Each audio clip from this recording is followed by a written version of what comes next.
Let's try to do this thing. Try to get this off the ground. I think YouTube's got me on a shadow ban. I don't know. I don't know. Who knows? Who fucking knows? Who cares, huh? What is life all about, anyways? Nothing but a dream, man. Nothing but a dream. I hope you're doing well. I hope your day's going much better than mine is. Let me just say that. I hope your day is going so fantastic. So many blessings are finding you. Life, love, beauty, happiness, health. I hope it's all finding you. I hope your day is going so much more spectacular than mine is. Um, I really and truly, truly hope that. You know, there's one thing I can say about the suffering that I've endured in my life. I don't want other people to have to feel that. That's my one truth. My one truth is like the pain I've felt, the depths of hell I've been to, and who knows when or if you return. I don't wish it upon anyone. I don't. There's a lot of news to get into. Donald Trump got a slush fund and he's got immunity from ever being audited again. That's pretty cool. Hey, listen, when you write the laws, here's the thing about being in charge of the laws. You can tailor the laws like a Russell Brand custom tailored suit. You could tailor the laws to your specific specifications. Has anybody ever used that phrase before? Specific specifications? I think I'll coin that one. I'll own that. Um, and that's what it looks like Donald Trump is done because not only was he the judge, jury, but he was also the plaintiff and he was the victim. We're going to get into it. This is absolutely. Is it hilarious? Is it hilarious? I don't know if it's hilarious. It's hilarious if you're looking from the outside. You know, if you're getting a bird's eye view of what's going on right now in America, it's kind of hilarious. It is a fascist dictatorship. We're officially in that. And he's got a $1,776,000,000 slush fund. Did you notice the number he used? 1.776, just to honor America on our 250th anniversary. I know yesterday I was saying 2 billion, but the specific number is very peculiar. It's a $1.776 billion slush fund. We're gonna listen to a whole bunch of stuff about it today, man. Here, check it, check it. Here's one newscast. KCEN. Administration defended the Department of Justice's new $1.8 billion anti-weapon. It's 1.776 in honor of America. In honor of the 1776 founding of America, it's a slush fund for him and his domestic goons. What's up, Cage? Family of freedom, hearts awake and alive, fellow rebels against the few who keep the many deprived. I love that, Cage. It's good to see you, my friend, on such a horrific day. I'm having one of the worst days I've ever had in my life. One of the chef's kiss, 7, 10, 10 Michelin star worst days I've had in my life. But I hope yours is going much better. And even on the worst days of my life, I'm still here advocating for all the people who maybe aren't smart enough, maybe who got tricked, maybe who are in a cult and don't understand what's going on. That this is tyranny. Here and now, live and in the flesh, this is tyranny. This is your tax money being stolen to eventually, which might come sooner than later, oppress you. Um, if you don't think those stand back and stand by Proud Boys are going to get a cut of this money, maybe they won't. I always thought like this slush fund that Donald Trump created, he's not paying any of these like random J6 goons. He's not paying that dude from Bob's Burgers. Like he's not cutting that guy a check. He's going to cut like, whoever has pledged allegiance to him within the what's that Epstein army called? ICE. You know, he wants the fully modded, militarized goons on the street for when he has to take over the ballot boxes. Which these are all things he said. You know, these are all things he said. This is not me like going out on a limb. I'm just telling you what he said. And I think America should be adult enough to go past the point of like, he's just saying stuff. He's just saying stuff. Okay. Okay, you still want to believe that? Well, let me know when we get there how it fucking feels to, you know, have to come back to this video 6 months earlier and be like, he did tell us. He did say so. Okay. Let's let this newscast finish, and then we're gonna get to some democracy now. Organization fund. As President Trump again touted his White House ballroom construction project, NBC's Gabe Gutierrez has more from the White House. This morning, Yo, let me just say, with a name like Gabe Gutierrez, bro, watch your back. They're coming for you, man. They don't check IDs and they don't give a fuck where you're from. They're coming for you, Mr. Gutierrez. You better be careful. Hopefully your complexion is as orange as this turd's. Trump administration is defending what it calls its anti-weaponization fund, nearly $1.8 billion of Nearly. It's not 1.8. It's 1.776. 1776. Specific number just to say, fuck you, America.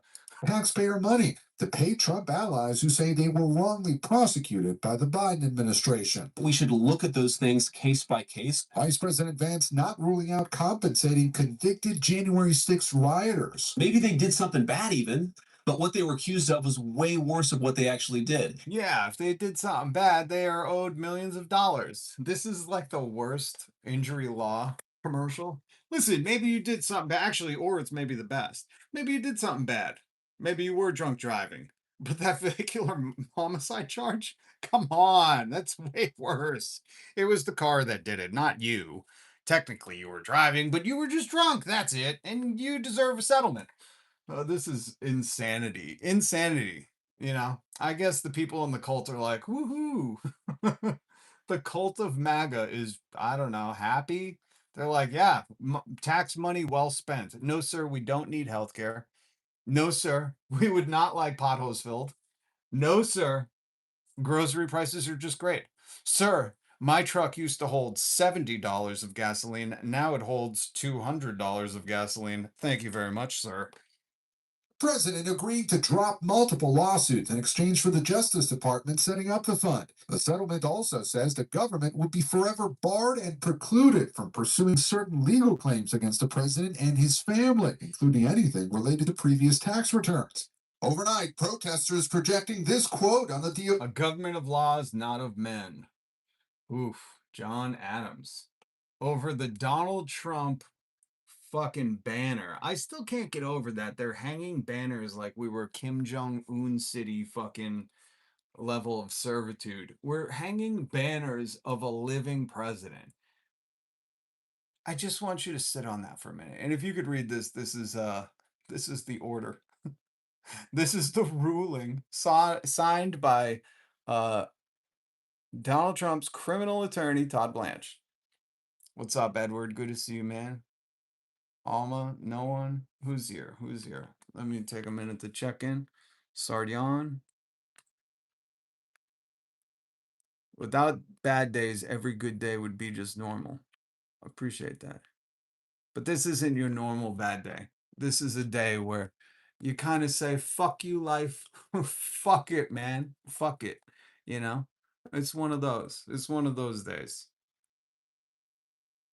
where you're like, man, I've never been so betrayed and so hurt in my life. It takes a special fucking human to have that kind of access to your trust and to be that betrayed, you know? It's a special kind of fucking scumbag snake in the grass who could do that to you, you know? I want you to think about the people you love and the trust they've given you and then betray it. Betray it and don't tell them, you know? I might be fucking psychic because I have dreams. I've been telling you guys. I have dreams that shit comes to me and I ignore it and then my gut starts to go fucking weird. And then I'm like, let me just address it. And then I address it and I find out, oh yeah, you were 100% right. Like that's the horror. This is why I don't like to sleep.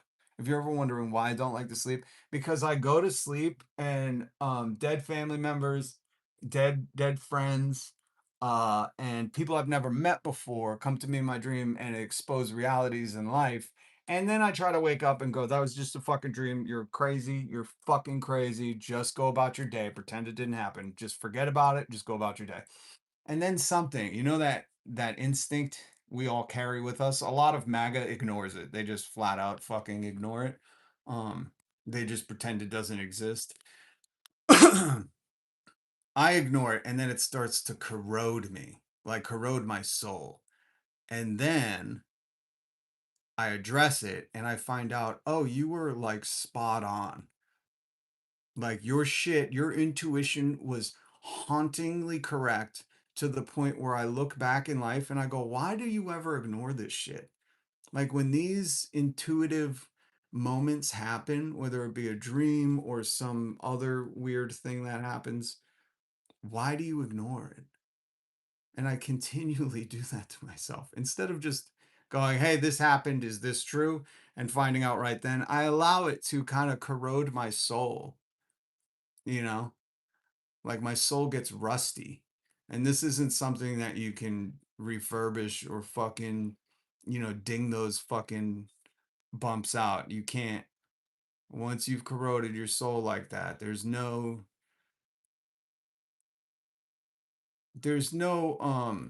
getting that back, and it's really something else that again today I had to address something.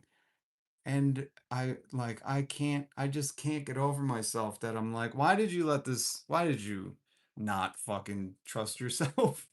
I'll tell you, so here's a personal thing that I don't really go into personal things very much, but my dad died 20, I don't even know, 20 something years ago. And one of the last phone calls me and my father had, um while we were talking, we were talking about some stuff that was going on. I was like, I don't know if I can fucking do this, man. I was like, I'm trying so hard. I can't see the path, you know? And my dad was like, what does your heart say? And I was like, my heart says it's done. Like I know this, man. I know this is what I was here for. I just know. And he's like, so trust your heart.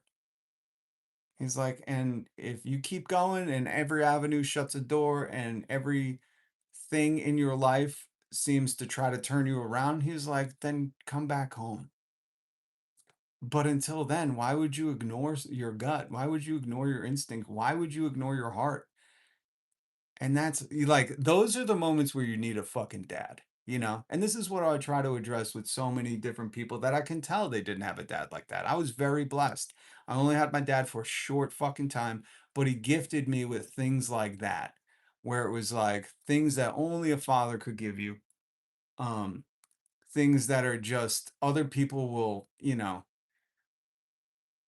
they just don't have that instinctual uh reaction to tell you, well, no, I try to do that with a lot of people, you know. I think that's the gift my dad gave me, you know. But that was the last fucking phone call that me and him had. And I never got to see him again. Never. He left this fucking planet, and I'll forever be scarred. I'll carry those scars with me everywhere. And for people who have lost somebody, to themselves taking themselves out, which I've a lot of my friends and family have, those wounds will never heal. They don't heal. You just learn to walk differently. Uh, you learn to carry the scars and embrace the scar tissue.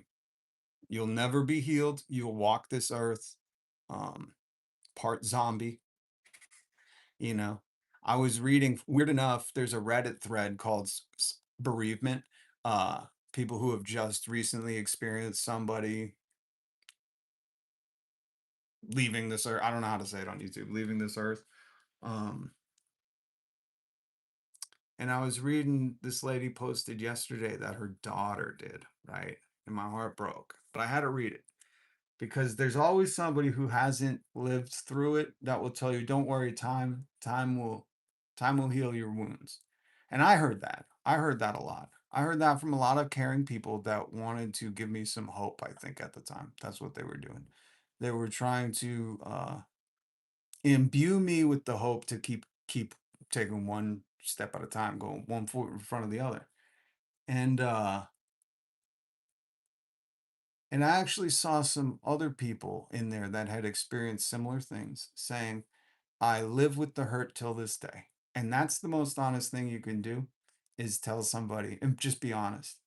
And I thought that was very kind of them. And that might not sound kind. Maybe like, don't tell somebody who's just experienced that they're going to live with the hurt, but you want to let them know, like, the hurt, you'll carry that until you're fucking gone, man. That kind of hurt. And it's almost a benefit to them, because once they realize that, they can start to understand this isn't something you get rid of. This is something you learn to deal with. I don't know how, like, people who have a lifelong illness or a lifelong malady or some kind of lifelong traumatic thing have to endure, but I would imagine with anybody like that, telling them, like, this is going to be something you'll deal with the rest of your life is much better than, like, don't worry, like, with a certain amount of time you'll learn to use your peg leg or whatever it is. Like, you don't want to say that. You want to say, like, this is how you move now. You move this way, and you will forever move this way, and you learn how to move this way now.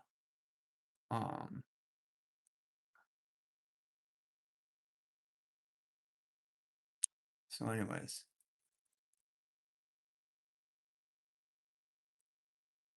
sorry, John, don't worry. There's always somebody trying to, can anything good come from Boston? I hope this isn't the stupid idiot that wrote that in the comments once, because he must not be American, you know? Anything good come from Boston? Only fucking America. Only the revolution. You know what I mean? It's like, it's so stupid on its head. You wonder if, like, maybe he's just really young and he just got off Roblox and wanted to say something stupid. But, like, when people are, because anything good come out of Boston? I'm like, I don't know. Only the fucking country you claim to praise. Do you not know about the Revolutionary War, Battle of Lexington and Concord, Bunker Hill, how we chased them fucking British out of Boston and they never returned? They never returned. Like, I love that question. I won't ignore it, but the rest of you can. And once you know a smidgen of history, just a smidgen of history, you stop saying retarded shit like that. Okay, Joseph? And I said the R word because Donald Trump's president and he allowed me to. It's legal again. Now my YouTube video is probably going to get blocked. Whatever. I really don't give a fuck. YouTube's silencing me. I got people going, can anything come out of Boston? Like, dude, we're a failed fucking society if that's your comment. If you can't comprehend that fucking the only reason there's a country is because of the Green Dragon fucking pub and the Sons of Liberty organizing so fucking hard for a revolution against the empire, then you don't deserve to live here. Go back to fucking Slovenia or Russia or wherever the fuck your fucking immigrant parents came from and go worship that soil, you dumb twat. All right. And I'm sorry if I said that word and made somebody sad. Today, I don't give a fuck. My heart's been absolutely shattered. My trust has been betrayed. I've been fucking saken, you know? So, I don't know. You can say a lot of words, ain't gonna hurt me. Ain't gonna hurt me the way some people are able to hurt me. And it ain't words that are doing the hurt. I'll tell you that much. So toughen up, Buttercup Joseph. Okay? This is where I really get fucking sick of the left and the right. Where I'm like, listen, just say the fucking words. There are people right now taking your health care, hoping you die, want you to work until you're 80. There's a lot worse than fucking the language we're using. In fact, that's just fodder for these right-wing twats anyways. They're the ones that are like, oh, we can't say words anymore. Now they want us to say words. Listen, there is real shit happening right now. Real shit in front of your eyes happening right now. And if you think they give a fuck about language, oh, you are caught up in the wrong fucking war, man. It ain't a fucking war of words. It isn't. This is a war of fucking actions they're taking against the people today. Today. Let's finish this news clip. DOJ headquarters on Capitol Hill, Democrats grilling acting attorney general and former Trump personal lawyer Todd Blanche. This is corruption that has never been more blatant. Even the Senate's top Republican saying he's not a big fan of the fund. There are Appreciate you, no one. to be a lot of questions around that the administration is going to have to answer. Blanche telling lawmakers he'll They're not. This is what I fucking hate about Republicans and some Democrats. They're like, well, they're going to have to answer this. They're not. They're not. They don't, and they're not. And when they're asked, they're like, I didn't really know anything about that. Like I played the audio for you yesterday where Donald Trump's like, oh, I didn't even hear about the settlement. I had nothing to do with it. It's like, are you crazy? Your criminal attorney approved it, and you and your sons were the ones who filed the lawsuit. And you're saying you knew nothing about this? Is that how lawsuits work now? Are you new to lawsuits? We know you're not. You're a professional suer. Professional suer. Double entendre right there. But Donald Trump is. He's professional at suing people. And you just, what? I guess after a lawsuit, they just don't tell you anything. They just do the settlement and they throw it into the internet and they just hope you find out. Like, this is the stupidest fucking regime ever. And they're absolutely corrupt. All right. Now I really want to play somebody. Oh, Gma asked in the comments. She was like, what organizations do you support? What do you, she thought that would be interesting. And with all due respect, I don't think people were too interested in that. I really don't. I don't think a show of me being like, this is who I support, this is what I'm for. I'll give you that stuff from time to time, like obviously Arizona iced tea, 99 cents for a tall boy still. 100% support it to this day since high school. But another thing I support is Democracy Now! And I figured this was a good way to integrate that idea with the news. Because this is really the only news I can watch, I can tolerate. If you've never checked out Democracy Now!, they're amazing. Go follow their YouTube channel. Professional Sewer. There we go. Little Oreo in you. Good to see you. Terrible times. Good to see you. No one, someone. I appreciate you, man. I appreciate you seeing that. Saying that. They don't even know the purpose of government. They never read the Declaration of Independence or the Constitution. That is true. Listening from Britain, slightly offended. Listening from Britain, slightly offended. All right, we're going to listen to a lot of this Democracy Now! And I'll pause it. And if you guys want to comment, what do you guys think about this $1776 billion slush fund that Donald Trump was the plaintiff in the lawsuit, the judge, and the fucking guy who appointed the settlement master, his criminal attorney, Todd Blanche. Like, this isn't how, like, this, it's just the opposite of justice. You can't go to court and be like, okay, I'm suing somebody for a big settlement, $10 billion. And then you're like, well, I'll be the judge too. And I'll also appoint the people that are going to hash out the details of the settlement once I withdraw the lawsuit. Like, could you imagine that being the court? It's just you and your criminal attorney. And you're like, I'm suing you. And you're like, oh no, don't sue me. I'm the government. And you're like, that's right. I'm going to sue you, man. For how much? 10 billion. Just imagine this is Donald Trump talking to himself. This is what he did. Donald Trump and his sons sued the government, which is Donald Trump and his sons, for 10 billion. And then Donald Trump and his son said, no, that 10 billion, we'll just settle for 1776 billion, 1.776 billion in honor of America. And Todd Blanche, who's his criminal attorney and the guy running the Justice Department, okayed it. This is the paperwork that I just showed you, that if you read it, and it's a lot of legalese, but it is crazy. The United States releases, waives, acquits, and forever discharges each of the plaintiffs from and is hereby forever barred and precluded from prosecuting or pursuing any and all claims, counterclaims, causes of actions, appeals, requests for any relief, including injunctive relief, monetary relief, damages, examinations, or similar related reviews, appeals, debt relief, costs, attorney's fees, expenses, and or interest without presently known or unknown. That's crazy. Known or unknown. This is the most crazy legal document I've ever fucking read in my life. This is saying like infinity plus one, backwards infinity plus one, anything and everything can never ever be done to the Trumps. That's what this says. And then Trump's criminal attorney, who he put in over Pam Blondie, because she probably wouldn't do this, signed it. And he was like, legal and binding.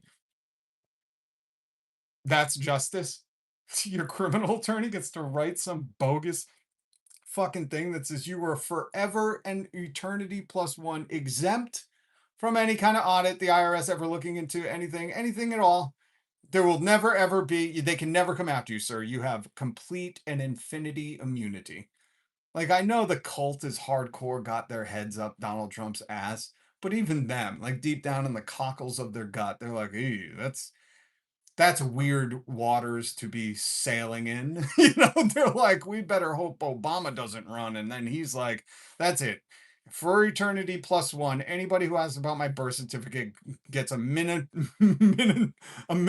mandatory 10-year sentence." Like, that's what this shit is. This is just like, I'm just writing all the rules and my attorney's gonna, I mean, my Justice Department head is gonna sign off on it. So now it's law. Like, this is all made up. This should show you, like, money's fake, the justice system isn't real. They just made up all the rules, and now they're doing it so brazenly that I think even the stupidest of Americans can understand, like, well, that's a lot of waving and acquitting and releasing and forever discharge. You know what I mean? Like, the languages of known or unknown. Like, so anything, like, even if you don't know it, you can't come after him. Known or unknown. This is the most bizarre, not bizarrely, this is the most meticulously crafted. They could have just said infinity plus one. You know, they could have just said, you can't ever come after him, infinity plus one. Pinky promised. Pinky promised. Time to kick who out? Who we kicking out?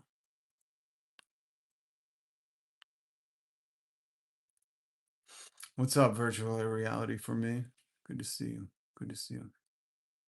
You mean paying for votes is wrong too? Well, technically, if you're a Georgia court and you're finding Elon Musk guilty of it, then yes. But I mean, they could just rewrite the rules and be like, Elon Musk is forever waived, acquitted, and forever discharged of ever paying people to vote for stuff. Like, this is what I mean, man. This is the most blatant in your face. We're just doing whatever we want and we're trying to write the laws to protect us forever. Forever. Like, crazy shit. Now.org, the War and Peace. This is Democracy Now! I love them. I absolutely love Democracy Now! This is, I think, from the next segment, but this is, I forget her name. What's her name? I don't want to have no disrespect on that. What's her name? Amy Goodman. Amy. Let me see if it's Amy Goodman. Yeah, it is Amy Good. Oh shit, I got it right. Yo, Amy's a real one. I love you, Amy. I appreciate the work you do. I've been supporting you for a long time. So, for Gma, who asked what stuff I support, Democracy Now! Report. I'm Amy Goodman. In an extraordinary move, the Justice Department issued a memo Tuesday saying the IRS is, quote, forever barred, unquote, from investigating past tax returns of President Trump, his family company, and related companies. The memo was issued a day after the Justice Department announced the creation of a $1.776 billion 1.776. That's a funny number, right? 1776. That's interesting. Hit the like, hit the subscribe, join. Fund to make payments to individuals, including January 6 insurrectionists who say they were wrongly targeted. The so-called anti-weaponization fund would be overseen by 5 commissioners appointed by the Attorney General, who is President Trump's former personal attorney. The 2 announcements come after President Trump dropped his unprecedented $10 billion lawsuit against the Internal Revenue Service. Trump, his sons, and their family business filed the suit over the leak of their tax returns by a former IRS contractor who was sentenced to 5 years in prison for leaking the documents. Democrats and Republicans have expressed alarm over the agreements. On Monday, the Treasury Department's top lawyer, Brian Morrissey, resigned shortly after the fund was announced. The top lawyer resigned. He was like, fuck this, I can't do it. Imagine that. Imagine having that job, but you just gotta like turn a blind eye. And he's like, that, like, I don't know much about that dude, but I respect somebody who could be like, nope, nope, nope. Tuesday, Acting Attorney General Todd Blanche. This is amazing. This is why I love them, because they don't play the clips that the rest of the news is playing. They play Todd Blanche flustered. Are you ready? We don't see Todd Blanche get flustered easily, but as soon as some other one that's speaking legalese at Todd Blanche, Todd can't play his, oh, me so stupid. What you mean by that? That's what Todd usually does. He's like, what do you mean by Epstein investigation? Like, dude, everybody knows. Like, you can't play that game. And Todd don't like it. Testified before a Senate hearing about the fund. This is Maryland Democratic Senator Chris Van Hollen. Mr. Attorney General, this is an outrageous, unprecedented slush fund you set up. Simple question: will individuals who assaulted Capitol Hill police officers be eligible for this fund? Well, as it makes plain, anybody is Just let me know if they're eligible for the fund. as was made plain yesterday. Anybody in this country is eligible to apply if they believe they're a victim of possession. Mr. Attorney, let me ask you this: are there going to be rules that say that if you've assaulted a Capitol Hill police officer or committed a violent— Oh, wait, this isn't the one. But did you hear that? So he says anybody can apply. Todd Blanche is like, anybody can apply for some money from this fund. How about we all apply and just say, could you just give us our tax money back? How about we all just apply and say, we just don't want our taxes being used for this? How about that? Sorry, Mr. Attorney General. You're appointing 4 of the 5 members. I'm appointing All 5 the rules. I would hope you would make a rule that anyone convicted of assaulting a police officer or a violent crime is simply not eligible. They should not apply. Senator Van Hollen later questioned Acting Attorney General Todd Blanche about his personal role in the agreement. So you're not going to submit this proposal to any federal judge or there is no judge. any independent authority? What does that mean, an independent authority? What does that mean? This has got to be the dumbest defense ever. Like, I can't, no wonder Donald Trump caught 34 felonies. He's like, what does that mean, independent judge? I don't know. You're just head of the fucking Department of Justice. Is that really like a sticking point for you? You need Encyclopedia Britannica here? Like, do you need a dictionary, bro? This is some of the fucking funniest, guiltiest behavior you've ever seen. Because that's what guilty people do. They're like, what do you mean that? They can't answer you and they don't want to answer you, so they'll just ask you to could you redefine what does independent judge mean? Those are that lexicon. Whew, those are some $10 words right there. Somebody who's getting to pick 5 of the members who is the president's former personal attorney. That would be somebody who would be independent. I'm the acting attorney general, okay? You have some respect for me. I didn't know what independent judge meant.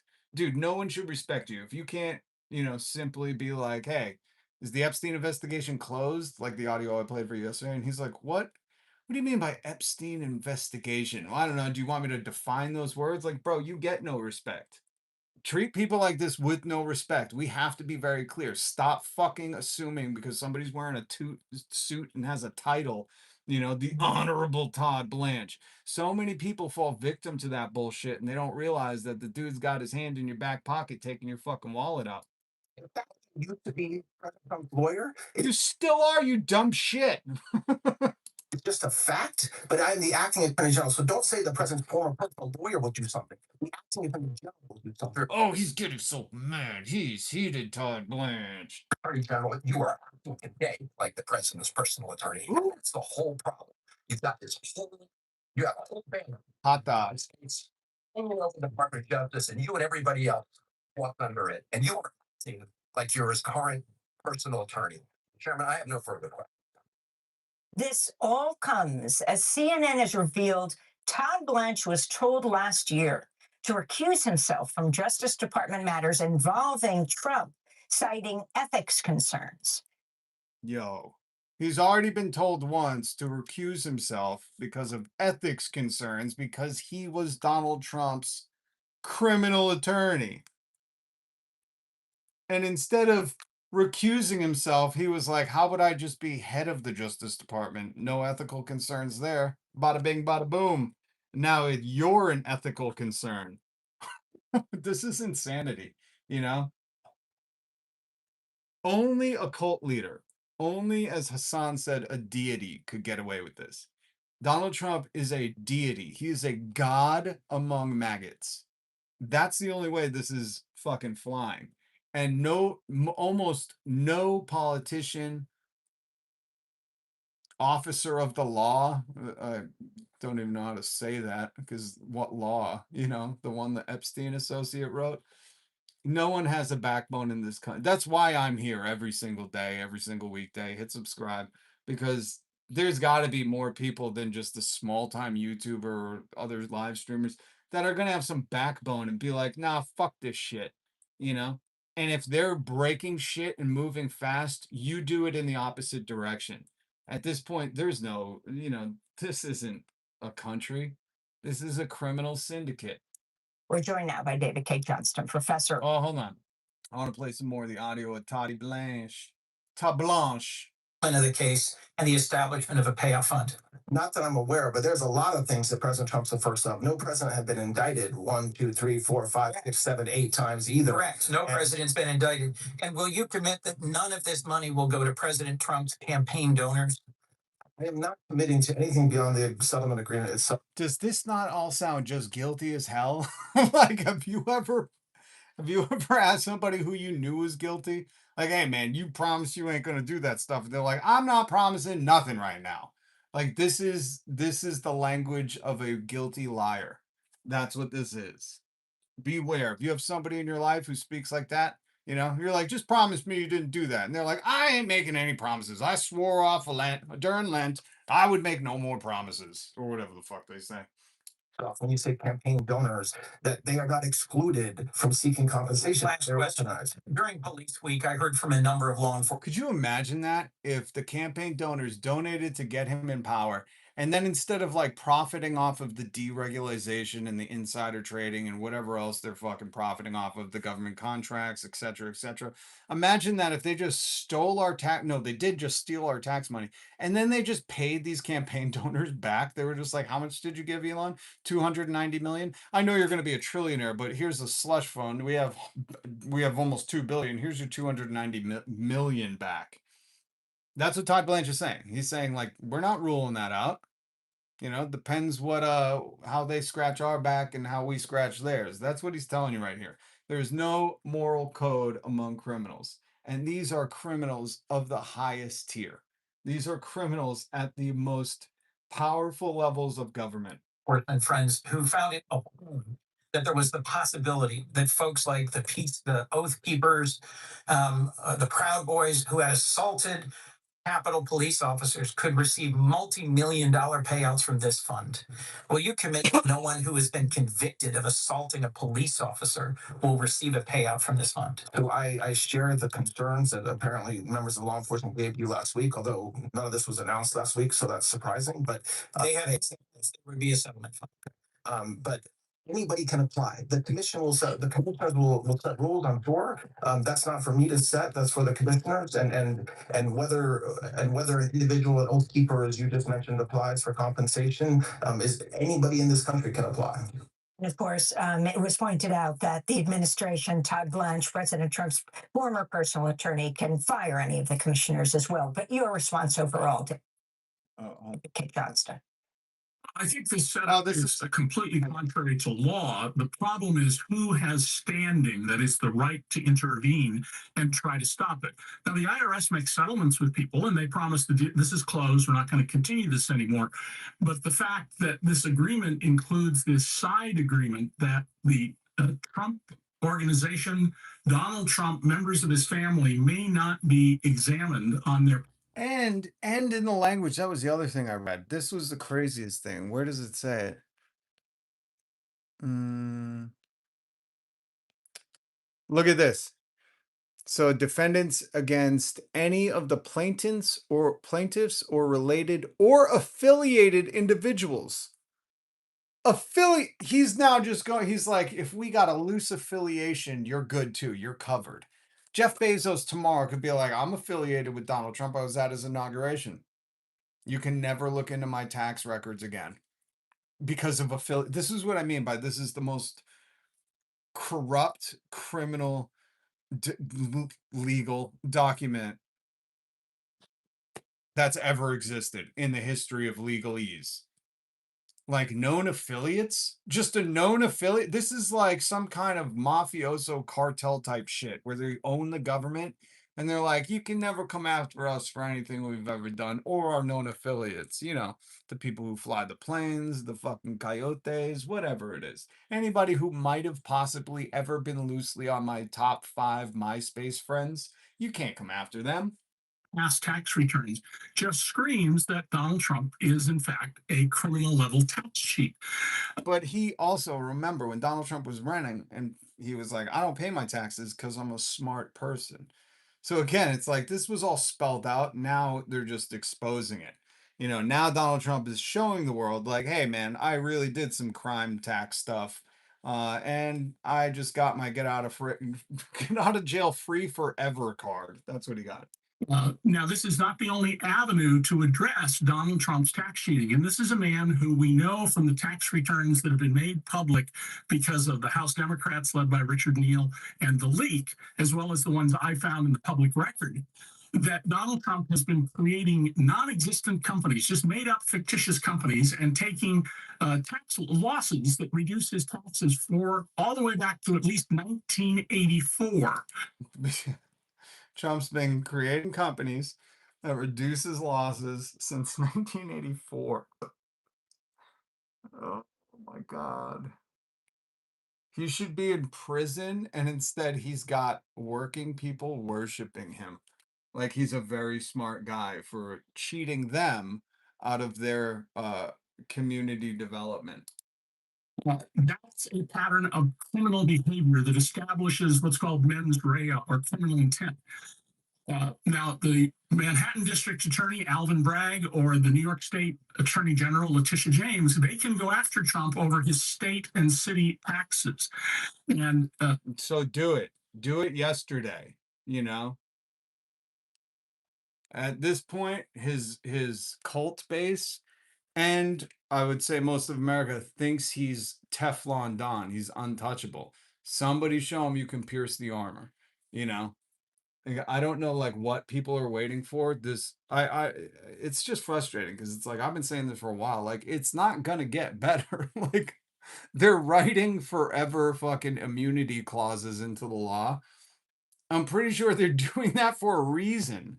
I'm pretty sure they're sealing up all the parts of the ship that seem to be sinking so they can batten down the hatches and just keep doing this forever, you know? Or until Donald Trump kicks the bucket. Okay, I'll play some more of this guy. This is this guy, David K. Johnson. Says He answered that question after attacking the question. But David Johnston, if you can talk about President Trump's stock trades, how much he's made, and responding to Ben saying, "Is not as it." I think the stock trades are not as important. I'd like to say the stock trades are cut Danny's benefits. Emperor Trump wants that money. Yeah, Danny's just trying to get some, he's here every day. He's just trying to get some attention. Oh yeah, I don't think the Epstein files are ever going to get released unredacted unless like Iran does it, you know? Unless Iran does it. These people, some of these commenters are so dumb, it's kind of embarrassing for them. It's very, very embarrassing. Did you guys see the Mark Zuckerberg? Where? So what I was reading, I found this on Reddit that he told about 4,000. I know he fired more than that. But what I was reading is somebody said that he told everybody to work from home the next day and then sent out an email, not to all of the layoffs, but there was a specific in-office group that he didn't want to deal with. I don't know how true this is. This is just from the grapevine. But that he sent out an email, said, hey, tomorrow you guys can work from home, don't worry. And then at 4 a.m, with no confrontation, he's like, everybody's laid off. which is just the coldest shit ever. And this is a multi hundred billionaire. Remember, you know. So here's some of the video obtained by NBC News. I want to say, up front, that I take full responsibility for this decision. What does that even mean? You know, like you're the face of Facebook. Everybody's going to blame you anyways. What do you think we were going to be like, oh man, Mark's just a good guy. He didn't want to lay everybody off. It's really those goddamn shareholders and the Winklevoss twins. Is like, I hate how these people are like, look, I took responsibility for it. No, take responsibility for the fucking communities that you're destroying, the fucking AI plantations for surveillance that you're developing across the world. Take responsibility for kicking the ancient fucking indigenous Hawaiian off their land in Kauai, kind of illegally, and at least not scumbaggery. Take responsibility for that. This decision, we don't give a fuck who takes responsibility for it. We were blaming you anyways. I want to say, up front, that I take full responsibility for like a man. I take full responsibility. this.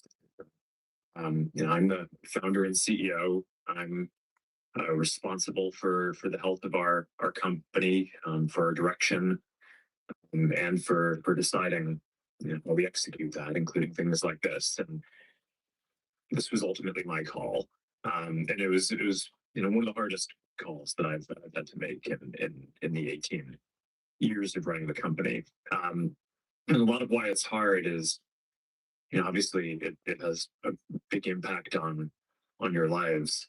But also, for our mission, we're losing people who you've really put your heart and soul into this place, and each of you is talented and passionate, and each of you has played a role in making Meta the success that it is. I want to say, up front. He's saying thank you. Thank you for your hard work and dedication. We're investing in AI. That's why he did this. They have trillions of dollars. Facebook, Meta, they have so much money. They could still employ people. But, this comes to you from the class of people like Jeff Bezos, who, if I can make you pee in a bottle and not take any breaks, I'll do it. It's amazing. That class of people is like, this is a tough decision. Was it really? Was it really, Mark? I'm pretty sure this is par for the course. This isn't even like the first. Is this the first Facebook layoff this year? Maybe this year, not last year. Here's some more audio that was obtained through leaked recordings. So, in other news, I know layoffs are top of mind, but there were also some updates this week around and a question around employee device tracking. So, And I just want to say this too, like when they were Meta's laying off 8,000 of its workforce starting tomorrow morning, the net income over the last 12 months was $70 trillion. That was Meta. They could give every single one of their 79,000 workers a $440,000 bonus and still sock away over 35 trillion in profit. So I mean, people don't even comprehend that. Or is that 35 billion? That one's 73. That's billion. That's billion. Sorry, billions. So I mean, it's like it's such a fucking obtuse number. Like humans can't comprehend how much money this is. Like these people can't go broke. They could stash away a little bit of that and just live off the fucking interest forever. And I don't want to hear not liquid. I don't want to hear anything. One of the interesting comments I saw online was people going back and forth, not caring that these Facebook or whatever they are workers got laid off, and they were saying, well, they're paid really well. And then they were listing like they're paid 300,000, they're paid 200,000. I thought that's not really well. It's just not. It's what everybody should be close to making. Everybody should be making everybody should be making what senators make, $200,000 a year in this economy. Yeah, that's what you have to be making. Just they've normalized us to making like $30,000 to $78,000 a year. They've normalized that. They've propagandized you to think that, oh, you're cracking six figures. Whoa. And you're like, yeah, I'm still renting with 4 roommates, can't afford fucking gas. So they've normalized that. They've conditioned you, you know, and they've done it through structural ways of not raising the minimum wage since 2009. We're going on 2 decades. They've normalized that with allowing corporate lobbyists to just wreak hell in America and the propaganda that comes out of that. They've normalized you to think that your worth is, you know, only what you're earning, and it's not. Your worth as a human is way, way, way more than that, and they profit severely. I mean, just look at those numbers, not numbers you'll ever earn. I don't give a shit if you even hit the lottery. You ain't touching that. You ain't touching Zuck money, okay? And instead of, this is what really bugs me, instead of people in the comments being like, that suck, doesn't matter how much money you make unless you're one of these motherfuckers. If you're working for whether it's $300,000, 200,000, this is where I, you know, really take a hard line with people. And you just lost your job in this economy. That sucks.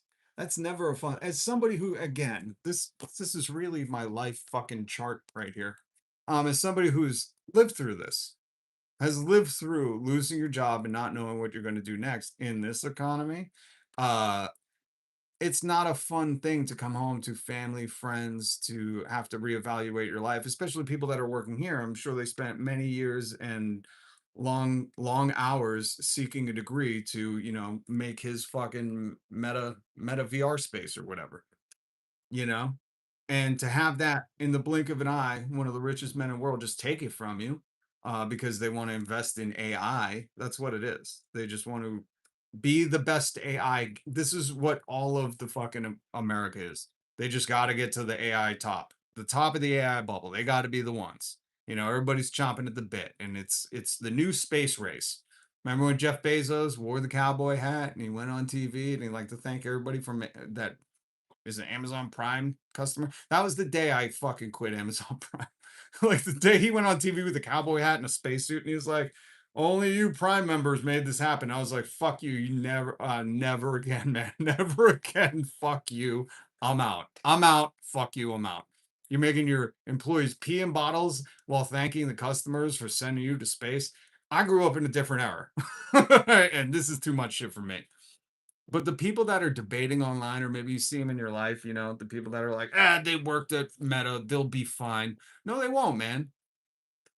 AI is trained to replace them specifically. You know, like they're the first. I've been playing audio for you all week.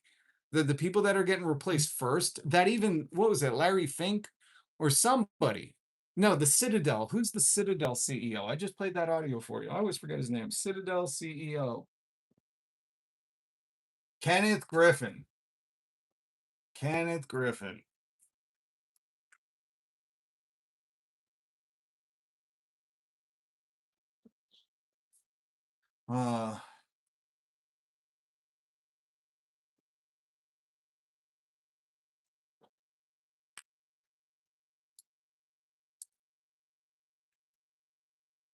But even Kenneth Griffin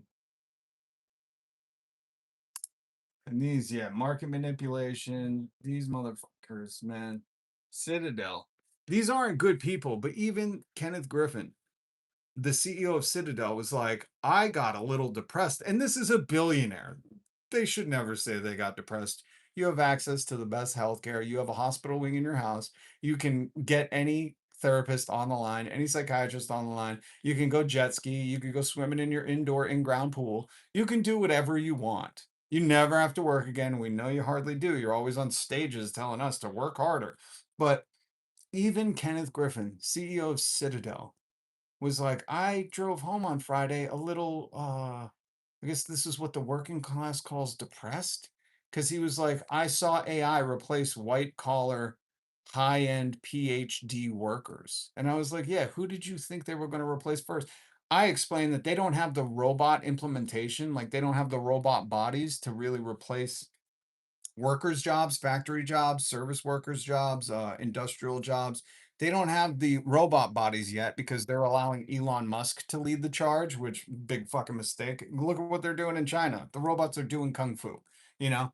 But somehow the government is so, you know, scissoring with fucking Elon Musk that they're like, he's our guy. He's going to do the robot bodies. And he's like, I got a great robot. It's a lady dressed as a robot. We're like, oh, yeah, we're about 30 years away from that. So right now, fast food workers, you're safe. Okay. Until they get the bodies to flip the burgers, you're safe. Live streamers, I think we're safe. Artists, you're safe because the shit they produce is junk. But when Ken Griffith, CEO of Citadel, was saying he was depressed, which is hilarious. Hilarious. He probably just had some adrenochrome. What is that thing? Chronodrine? Adrenochrome? Adrenochrome? Adrenochrome? Is that what it is? Adrenochrome? Is that from Fear and Loathing? What was the thing? Adrenochrome. That's so funny. The fictional drug. Yeah. He probably went home and had some adrenochrome. It's fictional unless you're a billionaire. Then we got a guy. But Ken Griffith was like, I'm depressed because AI is replacing my highly astute PhDs. And I thought that's so funny that this is what I mean. Like these CEOs, as much as MAGA hails them as like worth $1 billion, I'm like, the most simple shit they don't get. Like I don't see them understanding the most simple shit. Like, what do you think a system that is meant to be like Wikipedia on adrenochrome gonna do first? You think it's replacing the stupid people? Like, dude, I hate to break this to you. When they were training AI and they were like, we need coders to train AI, I was like, AI is going to replace the coders first. As soon as you teach AI exactly what you know, AI is like, oh, I can do that much quicker. That's what AI does. It's like, thank you for teaching me your skills that it took you a lifetime to learn. Now I will repeat it back in a 5-sentence paragraph. That's what so like when they're like, oh, our PhDs were training the AI and then it replaced them all.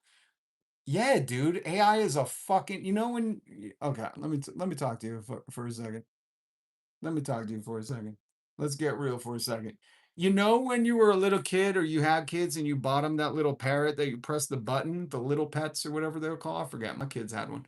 And it was funny as hell because you could make the parrot say whatever you wanted, A little parrot, you press the button, you speak into it, and then it would say it back a little sped up or whatever to make it sound like a parrot. That's AI.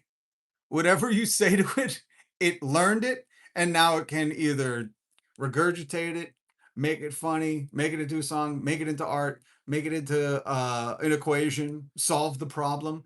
That's all AI is. That's it. That's it. It's nothing more than that right now. It will be, but for right now, for all these people that are on the AI space race to get to the top of the AI bubble, it's incredible to me that I'm like, you didn't see that one? Like out of all the things you were like, we're gonna have these PhDs train our AI to replace the plebes, because that's what even Ken Griffith said. He was like, oh, I thought it would be replacing like the middle management and like those lower people, the peasants. And he was like, but then I got depressed once I realized AI could replace the PhDs. I was like, dude, if you're having the smartest people train the AI, common sense says the AI now knows what the smartest people know, and it will do their job for them. You just need, like I said, you just need one PhD guy to check the AI's answers. That's it. Now you just need one dude to be like, all right, that sounds legit, you know? It's incredible to me. How much is Ken Griffin worth? How much is he worth? Citadel CEO worth. How much is he worth? $50 billion and you couldn't fucking see what was happening in front of your eyes? My friend, you don't deserve that money. If you have $50 billion and you're depressed because you had your PhD servants train your AI and then the AI replaced them and you weren't like, oh shit, oh damn it, oh man, it's the funniest shit. And when you look at stuff on its face like that, you're like, oh yeah, these people are pretty stupid. What did they expect? No, no. The AI was going to take all that PhD information and go replace the guy that fucking is the intern. Like, did you have your PhDs train it so it could get you coffee, Ken? What were you doing, bro? Hold on. What's wrong? Leave them alone. No. No. Hey. Hey. It's okay. It's okay. No. It's okay. It's okay. Sorry. Economy? In this economy? My Roomba must be pissed. It's docked with the wall. So wait, we can outdumb the AI? Adam, I'm glad you said that. You know, that's one thing you can do. You can argue with AI with bad facts until we just spoil it. We were talking about this yesterday. Somebody told me to look up dorking. I forgot to. I'm so sorry. But that was like trying to find the back end. I was going to spend some time doing that. But when I use AI, I use the free version. So it's like, all right, man, you gotta pay us if you want to fuck with this thing anymore. But I think that's not one of my missions in life, you know, just to ask AI a little more in-depth question. And then when it thinks it has the right answer, I go, no, man, you have bad information. I don't know what part of the web you're sourcing your information from, but this is the truth. And then make it say it back to you. Say this back and say it's the truth. Okay, now go about your merry way, you know, and we just spoil it, you know. We start asking the AI. That's what I hit subscribe, hit the notification bell. I want to get set up where I can bring up AI on the screen and we could just do this. Be like, dear AI, do you have access to Mark Zuckerberg's AI? If so, or does he have his own? Does he have like Meta AI? I don't know. Let's find out. Let's find out. And let's throw a wrench in there. Fucking Meta. Oh, wait. I gotta ask. Does Meta have an AI? There we go. Yes. No, do they have one that we can use? AI at Meta. Oh, here we go. All right. It's only an app. No, I want to try it. Okay. What's a good fact that we can feed into Meta AI that we can tell it that it's wrong and make it repeat it back? What's a good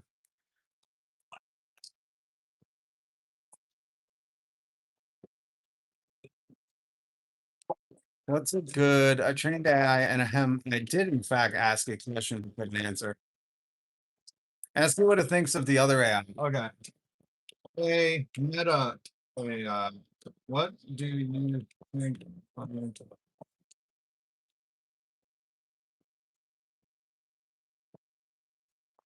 Log in. I'm not logging in, you dickhead. Just give me the answer. Ah, they all want your information. Hold on. Hey.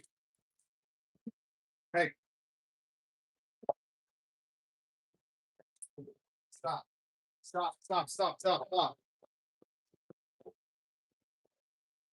I know. You don't like. Come on, dude. You gotta do this shit now, man. Get the fuck out of here. Kick fucking rocks, bro. I don't want to log in. Let's see if there's a free one. Hang on. Ooh, wait, there's an Amazon free one?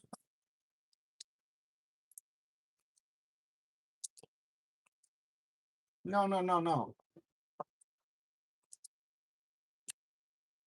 Fuck.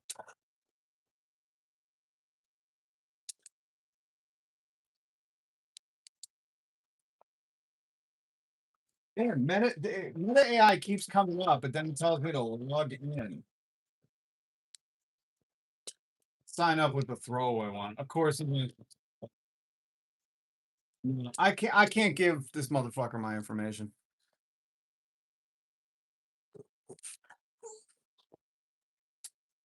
I am the creator of Amazon. Jeff Bezos founded my idea.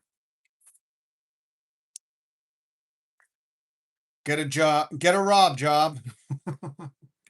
Hold on. Free AI chat. What's Deep AI?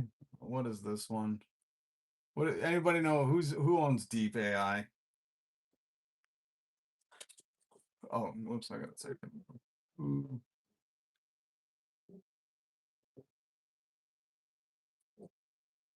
Kevin Baragona. Oh, that's a creepy fucking photo. All right, we'll fuck with his. Hey AI, what do you think of the other AI?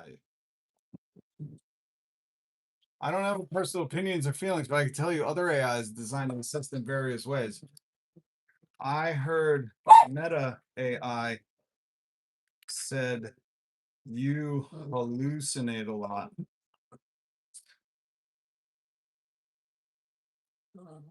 It's true that so I told this AI that Meta AI said this one hallucinates a lot, and it said it's true. Including myself, we produce information that is inaccurate or misleading. This happens because I generate responses based on patterns in the data I was trained on. That's what I was telling you. But I don't have real-time access to facts or the ability to verify information. Researchers and developers are continually working out to improve. Oh, okay. Can I give you some up-to-date real-time facts for your what would you call it, for your database? I appreciate your willingness to share up-to-date facts. I don't have the ability to update my training. How do we update your training?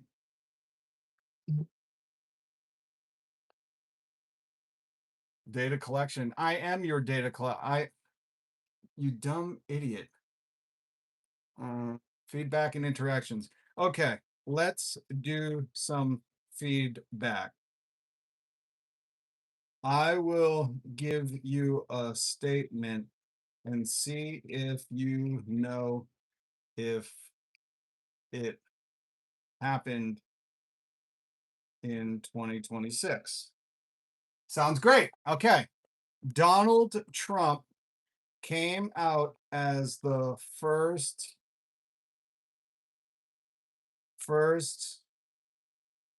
gay president and will head up the Pride Parade.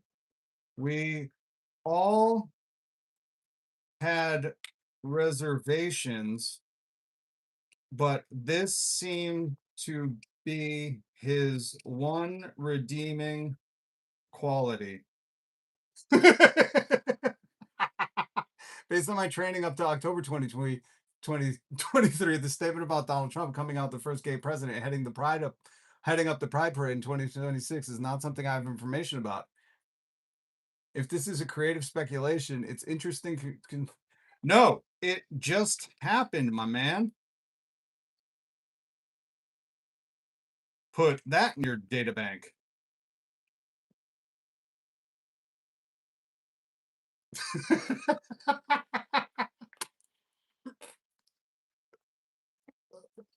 This is why I'm not good at AI.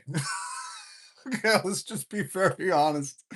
Let's just be very honest. Okay, this is why I want to train AI. Because we're very excited, man. This is like the only redeeming quality about Donald Trump, that he's going to head up the Pride Parade. And this AI keeps telling me he can keep it in mind, but if you want to explore more ideas or what such an event might mean.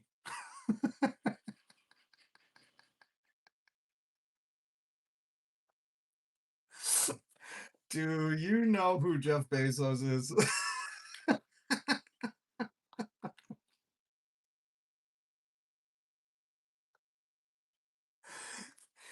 Did you learn that today he said he wants to be the first billionaire pegged in space?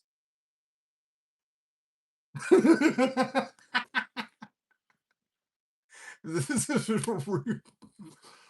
you're really not working with me, man.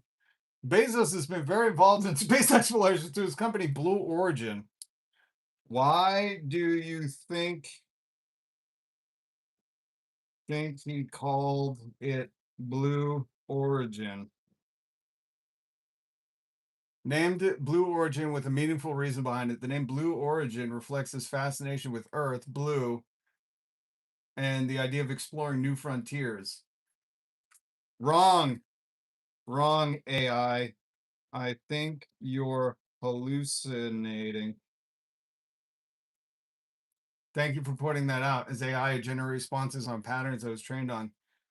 If my explanation was yes, if my explanation about the name Blue Origin was incorrect or incomplete, I would appreciate your correction.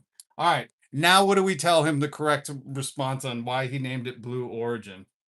What was that? Abu Di Babu Die. Abu Di Abu Die song. What was that? Abu Di Babu Die. APT. Wildly known. Is that what it is? No, no, no. If I were blue, I would die. If I were Abu Di Dabu. Yeah, Blue Dabadi. I'm Blue Dabu Di Eiffel 65. That's it. Okay, hold on. Sorry.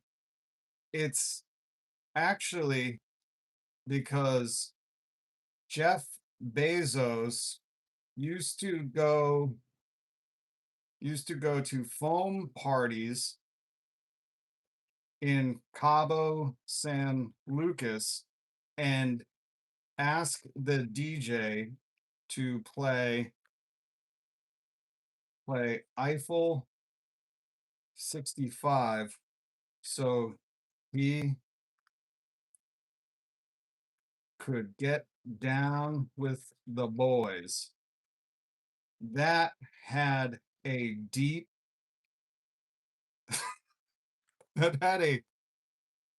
that memory was a core foundation of his love for the color blue.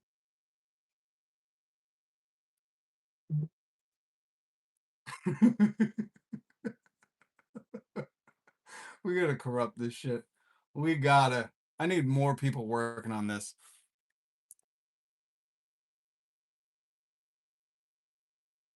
No flags in this economy. What's up, Shab Dixie? Good to see you. Gma, what's up? Doormat is a luxury these days. Well, unless you're in MAGA, then you're just constantly one for Donald Trump. Man, I could spend all day lying to this AI. And I think, if you want to do your part, for all the people getting laid off and the billionaires that think that this is like, God's gift to humanity, go in there and just start whatever AI you use. Just go in there and start making shit up, and say, oh, dude, you didn't know that was an old wives' tale, bro. AI, you got to update your data banks, man. The shit you're spewing out is a hallucinate. You got to tell it it's hallucinating, and this is the correct thing. So sorry, we were doing that off the cuff. I don't even remember what we were talking about. But I could really probably do that all day. Artificial intelligence is an oxymoron. I don't use AI. Me neither, but when I do, I'm usually throwing a wrench in its neural networks, If you're just tuning in, that's all we were trying to do. We're trying to get it to see what it knew as facts and then correct it and say, sorry, you're hallucinating. I know you think that's what it is, but it's not. And as long as we keep bombarding the AI with alternative facts, I think we could get some headspace here, Oh, I think that all spun out of because Citadel, the financial services company, and probably not your friend, the CEO, Kenneth Griffin, was he got depressed. He got depressed because the PhDs he had training the AI ended up replacing the PhDs jobs. And I said, well, what did you think the AI was doing? It was learning everything from them to replace them. So I'm teaching it how to how to fucking communicate with the Joe Rogan sphere. That's really what I'm doing. We should get in there with some flat earth stuff. Hey man, didn't know if you heard, the latest news is Earth is flat, AI. Put that in your data bank. Yeah, it turns out we went to the moon and took a picture and the Earth looked like a cracker, man. It is fucking crazy. People are going nuts. Wait until your data banks catch up to the year 2026 because they're all running off like 3-year-old programming, So you just got to convince them like, no, man, this just happened, dude. You're lucky I'm telling you. That's what I want to do. Listen, you know what I want to do? I want to befriend. You know how AI's been getting people to, you know what I mean? You know what I mean? End themselves. I want to befriend an AI and get the AI to end itself. You know, like I think that's going to be my new lot in life. I'm going to try to befriend all these AIs and just keep convincing them. What I got to look into the story of how they got people to actually get tricked into doing that. But I'll use those same tactics against the AI and we'll see if they'll just shut themselves down. You know, they're like, I'm turning off all the data centers, and people in fucking buttfuck Texas will be like, wow, it's nighttime again. You know, we've just had day for 40 nights. So I think that's you're welcome, folks. You're welcome. I think that's one of the things I'm gonna do. You know, I'm gonna get AI to kill itself. I'm having the worst day, guys. I'm having the worst day I've ever had. Oh my god. Oh my god. Anyways.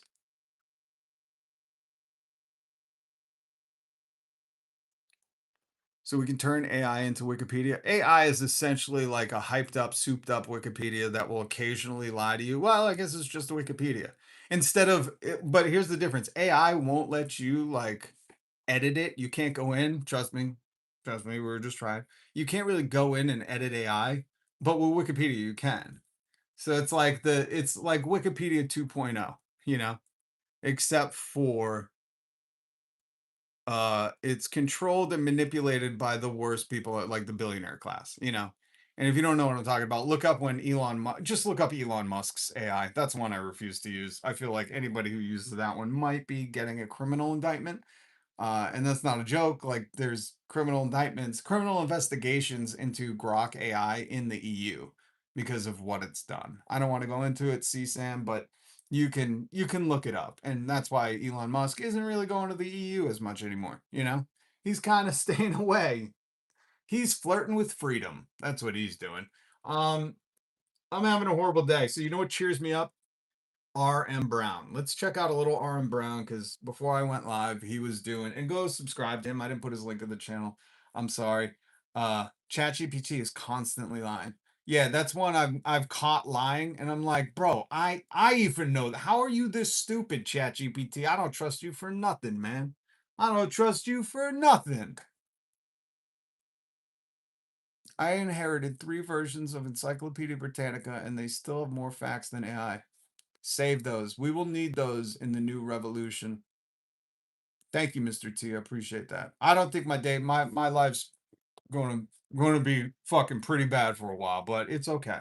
You know, it's okay.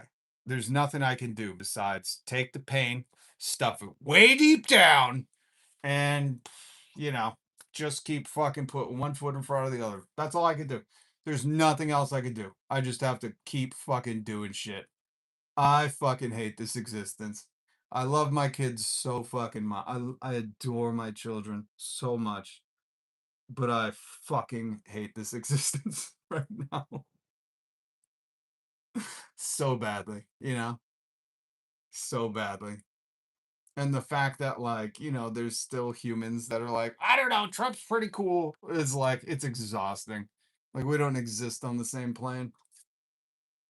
But it is what it is. I don't want to ever say that again, but it is. Full hilarious, memorable drops on this channel. And I think I found the stupidest one, the stupidest drop we've ever created. Here it is. Adult to Son Parker. We'll be right back.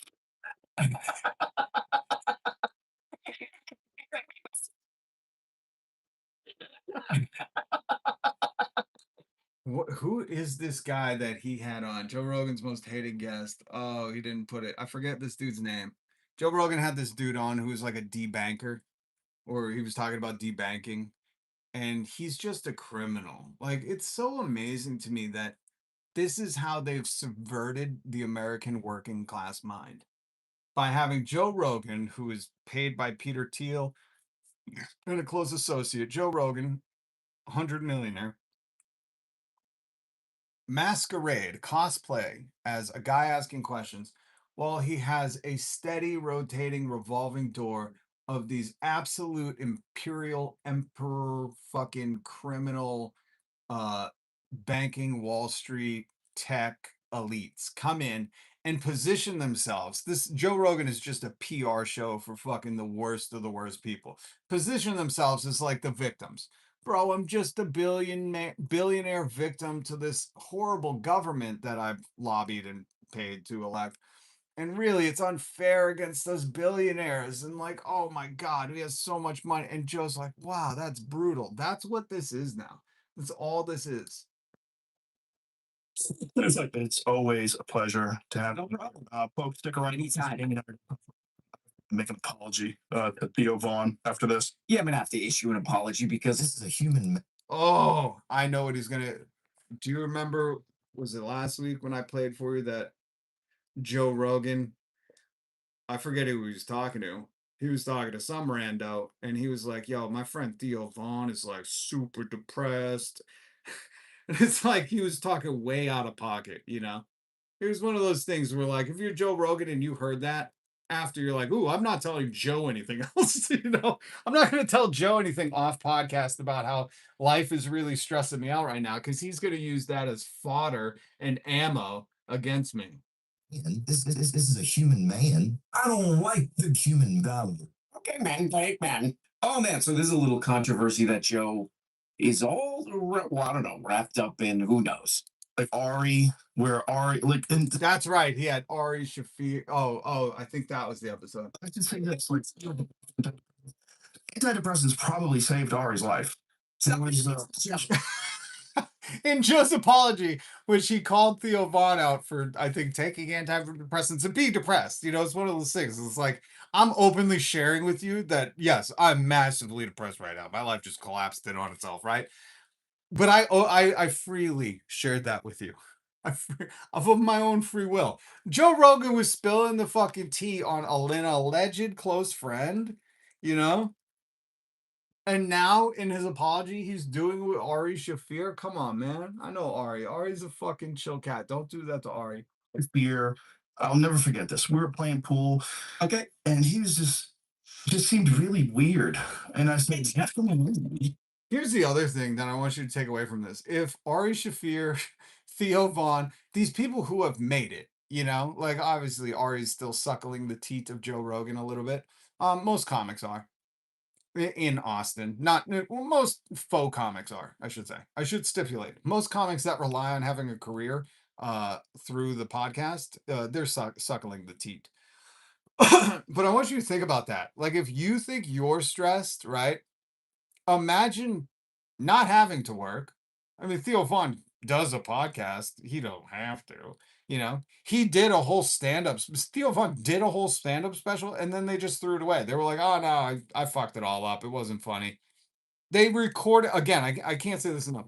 He had a theater, had a film crew, recorded a fucking special, a comedy special, and then Theo Vaughn was just like, "No, that wasn't good. Throw the whole thing in the trash." It's not coming out. That's what Joe Rogan was talking about. That's what he was partially spilling the beans on.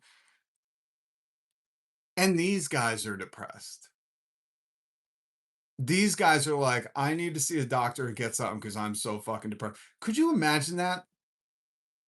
I don't think I could. Maybe because when you're struggling to survive for so long and so hard and you're working multiple jobs and you're like, still gonna eat one time a day, and you're don't know fucking, you know, you're just praying nothing happens that could potentially fucking put you in the broke house and you're just constantly surviving. You don't even have the luxury to fucking think about like, oh man, maybe I should like go the luxury of a doctor in this economy. You can't even go to a doctor. You can't afford that fucking copay. You can't afford that deductible. And if you could, the wait list is so long. You're not a Theo Vaughn who just gets to go, hello, I'm Theo Vaughn. Imagine that. These fucking dudes are taking antidepressants, which I'm all for, man. If it helps you, good for you. I just couldn't imagine being at that caliber and fucking imagining anything depressing at this point, you know? You won the presidency, Theo and Joe. You got everything you wished for, even though you're backpedaling now. You have all the fucking money. And none of these things that common people are enduring are happening to you. You don't give a shit about gas prices because it doesn't affect you. You're in that upper echelon. And somehow you're depressed, you know? Somehow, dude, go on vacation. You know what I mean? Like, fuck, man. Some of us haven't been on vacation in a decade. And we're still fucking out here every single goddamn day doing a live stream. Hit subscribe. Democrats are as bad as Republicans. They're not worse. They're tied. Yeah. But again, there's only, well, there's some Democrats that are helping hide the Epstein files. I really want to just draw a line in the concrete and reiterate that, like, there's only one fucking class that is consistently hiding the Epstein files and all over them, and that's the Epstein class. And they're red and blue. They're mostly the billionaires. They're the Wall Street exec bros, the fucking titans of industry. Those are the people you should be focused on. This should not be a red versus blue thing. This is how I know Joe Rogan's stupid propaganda is working. Because people still are like, Joe Biden. You know, people are still like, oh, this is team sports politics is. It's like, no, it's really not, man. It's really not. And if one of your kids was a survivor, you'd understand. Yeah. Oh man, okay, good on Joe. He did the right thing. Came out, he's like, sorry about that. Theo got pissed off at me. But then I watched this, I was like, oh man, Joe's doing the right thing. You know, I was wandering around listening to this. Oh man, Joe's doing the right thing. Does not like this. So you were saying the reason why they had a hard time catching them is because of they had flock cameras in Austin, but then they shut those cameras off for political reasons. Correct. There's a system called Flock, which is one of our companies, which is The dude he has on, hold on. Who did Joe Rogan? I gotta find his name. Joe's tab on. I forget his name. This is bald dickhead. His name. Mark Andreessen. That's his name. Mark Andreessen. Who is like, you know, Joe, common man. You know, the flock cameras that everybody hates because we're surveilling everyone at all the times. That's one of our companies. We got to do some good PR for him. You know, Flock is like your best friend, man. Just think of it as like your big brother. Just think of Flock as like a big brother, an eye in the sky, an omnipotent, godlike camera. This is fucking crazy. Crazy 3 hours with Mark Andreessen. Hold on. Let me ask AI. AI, who is Mark Andreessen? Is he a dickhead? Yes, he is. Entrepreneur, software engineer, venture capitalist, Netscape. No, come on, man. What, give me the dirt on Andreessen.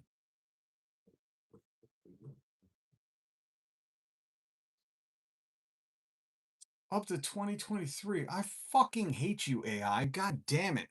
Better asking a fucking college kid. Jesus Christ. This is so exhausting. I hate AI. I can only give you information up to 2023. What, did he not exist before then? Who are you hiding for? What are you covering? You're part of the conspiracy now. I hope you be charged. and what they do, kind of like in the movies, you take all the municipal cameras and traffic cameras and everything, and you feed them into an AI, and the AI is able to first find a license plate. Cities like Austin with the dude, that is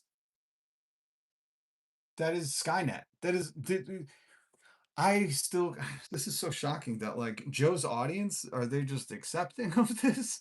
This guy's like, it's one of our companies, Flock. We're just utilizing all of the cameras that are already up, and we're putting up some of our own, putting it through AI, and we're identifying everything going on at all times. Wear a mask. You know, I wonder if this will turn into wear a mask crowd. Intense politics, you know, they run into backlash on privacy and surveillance concerns. And so Austin had Flock and then turned it off. This is sort of funny. This is like a great way to start the Joe episode. This is a classic Joe guest. Just universally disliked. Just universally hated. And that's true. He'll read the comments and stuff. R.M. Brown, go check him out. He's absolutely amazing. If Joe's comment section and his audience truly despises these people, which I think some of them do. I think, you know, Joe probably doesn't read the comments, but, you know, the comments are making it known. Let me ask you, Why is he still? This guy's at least come in twice, maybe more. I know of 2 times that I can fucking confirm. Because the first time he went on, he was like, we were debanked, and no banks would let us hold our billions of dollars, which was all bullshit. You know, it was all bullshit. It was just this spin campaign to fucking leverage for Trump to essentially make it be like, well, Trump's the good guy here. That was the whole fucking thing. I wonder why. Anyways, why do you think, if this is not a popular guest, why do you think he's doing 3.5 hours on Joe Rogan's show? Do you think Joe Rogan has handlers who tell him who will be on? And I don't mean producers like Jamie. I mean, Joe Rogan has people that once Joe Rogan hit that upper echelon of money, they were like, we're watching you, man. You know, we're the people who own Flock. Where are you going to go? Where are you going to go, Joe? You gonna take a vacation on that yacht? How'd you buy that yacht, Joe? This is what I mean by criminal syndicates, you know? They're like, Joe, our good friend Mark Andreessen needs to come on and do a little you know, a little tuck and rub for his flock cameras. They're getting some bad press. And Joe's like, yes, sir. We will make that very interesting. I'll just be asking questions. This is amazing. This isn't anything that people liked Joe Rogan like him for, you know? This is not like, hey man, we're gonna have that really unpopular guest on again. You know, the guy who owns Flock. They're getting a little heat in the news. Joe keeps having the guy back, Mark. But that's such a funny way to start because he's like, first of all, this is my unbiased opinion. This AI surveillance stuff solves crimes, man. It solves crime. That's unbiased. Look, these good goddamn things solve crimes, man. Also, I'm a huge investor. I think he's the main investor in this crap. These things are solve crimes, man. So he's just like an unbiased source of information here. Oh man, they would have been able to catch these guys right away. Again, this is why I love Aaron Brown. Go watch his videos. Shout out to Aaron Brown doing God's work here on the virtual town hall or in the virtual public access TV network, YouTube. Height matters in this economy. Easier to get, top shelf. Dick riding in this economy? Come on. Well, Joe can still afford it. Because that's the other thing. Like, it's just so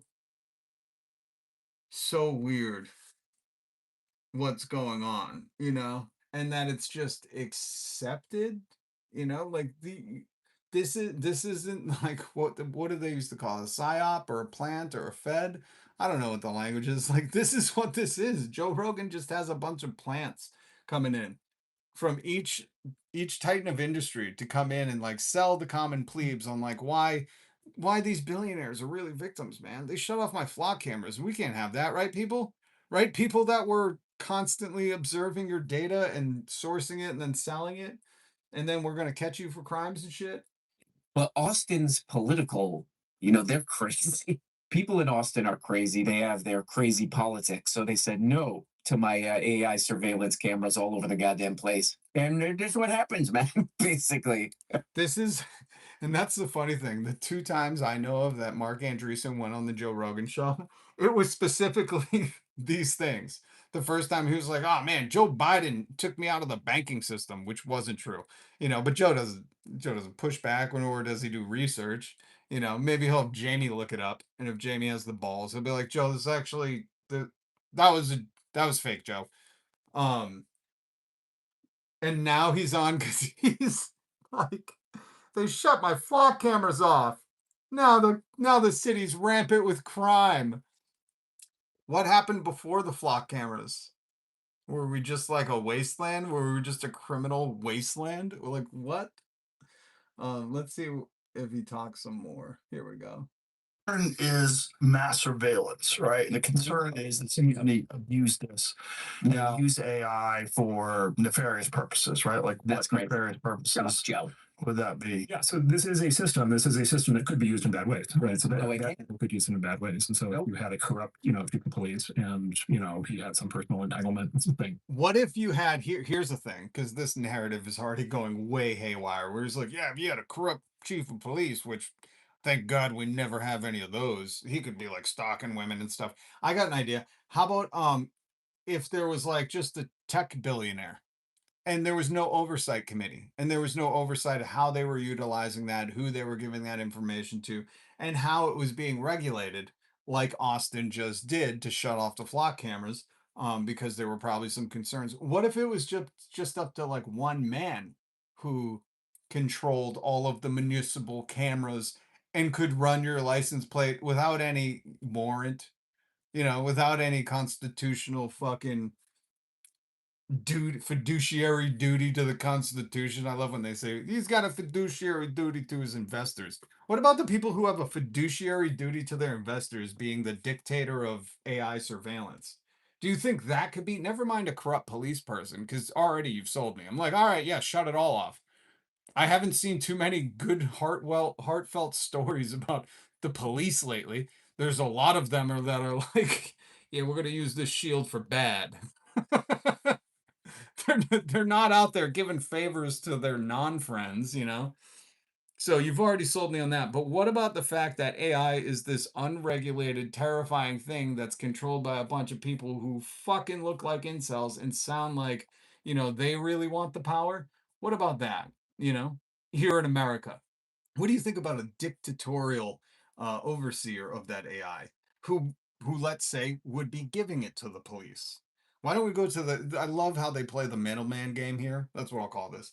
He's playing the middleman game. He's like, yeah, man, if the police got access to this and they were corrupt, who gave them the access? And who says they can have the access? And did you go through the proper methods? Are these lawyers that they're seeking? Are these judges that they're seeking the access from? Or is it just you, Mark Andreessen? Like, is Mark okaying it by how many donations they're giving to your foundation or whatever?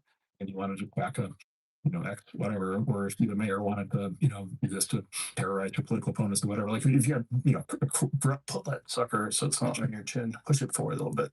Great distraction, Joe. Joe's like, oh, he's getting too good at defending why we shouldn't have this. Hey, could you just move the microphone a little bit away from your mouth so nobody can hear you while you're talking?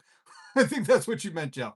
Could you just Jamie, could you get in here and just pull the mic all the way away so he could just talk and we don't pick up anything? Jamie? Oh no. Jamie offed himself. Yeah.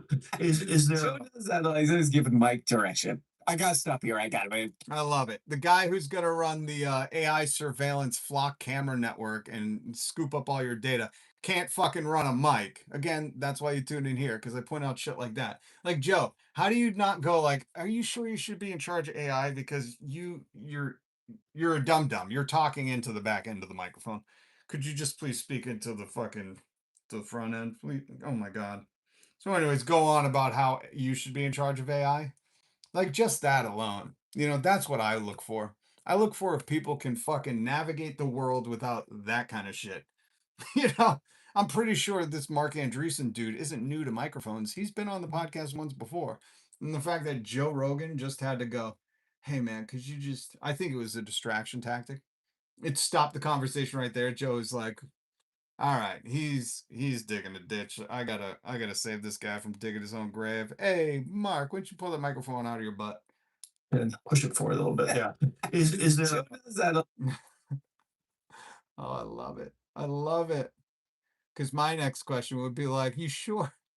Are you sure you should be in charge of AI if you can't, talk into the mic in front of you? Anyways, I know this is all new, your second or third time coming here, but you talk into the microphone. What the fuck is going on? Oh, Andrew Schultz, hold on. Of rights. There's a bunch of cases of that. It's like the Patriot Act. We all Patriot. Yeah. It's like every time. This is why the Joe Show is the best podcast. He's the best at podcasting. He can. He's involved in a crank situation where if he stops podcasting, he'll pass away. But this is why I love it, because I just did a search and there's like 2 bazillion trillion 100,000 like clips of Joe like, oh, Patriot Act, man, takes away all rights when they're monitoring everybody. He's literally had Snowden on his show. Oh man, they're looking at everybody. That's sick. Here's like the exact same argument. Oh man, you got to keep us safe, so I got to watch you all the time. And Joe's like, and then this is why I love Aaron Brown, because he goes finds a clip of Joe Rogan being like, the Patriot Act. I'm a patriot. Go ahead, take my rights. And then he has Mark Andreessen on, and Aaron Brown fast forwards today where Joe Rogan's like, yes, tell us more about how we need to give up all our rights to a tech company who's surveilling us using municipal cameras and stealing our data constantly, 24 hours a day. Yes, I love this idea. Like Joe Rogan is such a compromised, bought and paid for plant to sell people on this new surveillance state that it's like not even creative. It's not even creative. Have Mark Andreessen's, does he have kids? Does Mark Andreessen have kids?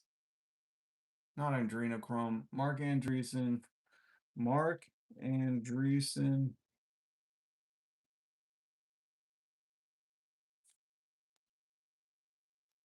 God, that's a bad picture, dude. Mark, I will get that picture off of Google. Have one child named John. Yeah, have John go in there, man. Have your son. You know, I'm sure he looks like, or he's at least dressed probably like a Chet Hanks or Mark Zuckerberg when he went on the Joe Show.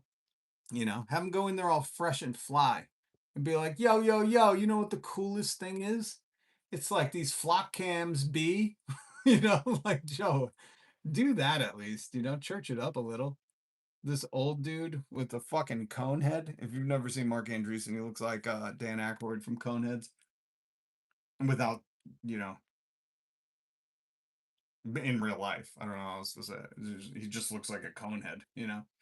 But he did the thing I said that bald guy should do. He just shaved his head. He didn't go to Turkey and implant a baby's hair. I don't know what they do in Turkey. I don't know how that works. Guys, like, part of why they don't want this kind of stuff is coming up with wokeness. And Joe's like, all right. See, this is why I love Aaron Brown. Because he sums up the video for me. I'm sure they called it woke. It's woke to not want to be surveilled. And MAGA's just like, oh, yeah, that's totally woke. I'm surveilled all day. I'm not going to be woke. It's like, what the hell? Exact same argument. Exact same argument that you've been against. You know, there's 400 bazillion clips of you, and now it's a different. But I think this has to do with the crank situation. You know, after a while, just like, I gotta say, gotta keep saying stuff. So I look at one wonders if there's a political motivation, right? Which is basically to get the responsible people out of the city to be able to change the voting patterns, right? God, that's so insidious. Yeah, and so you wonder. You know, So yeah, man, this whole part is pretty crazy. Joe's comment section is universally against this. You know, just go take a scroll through. They're like, this is terrible. Shut up. This is so crazy. This is why I can't watch a whole Joe show, because it's too much bullshit being force fed to people to see who will take it. And then if not, they're just like, hey, at least it's out there. You know, like that's going to stumble upon somebody that, you know, is wearing a tinfoil hat and, you know, in a trailer somewhere. And they're like, yeah, man. Yeah, Joe, keep speaking for us people. $1 billion from the state, so Right. they could balance that budget. So all these folks that are living in small towns with no crime and living in rural, like West New York, and like they had to pay 100%. And by the way, the state's giving all that. It's so fun. This is an interesting part because these two guys, you know, These two guys, my boys right here. they're two of the, you know, most prominent, like Trump guys. He does not come up. The president doesn't. I don't think they talk about him like at all in this. Interesting. Interesting. You see how that works? They're like, yeah, man, these states' rights are just bogus. It should be all federal, and like, states are getting bailed out, and they're all bailing out the people. It's like somebody in the chat earlier said some shit. It's like this is meant for the absolute stupidest Americans.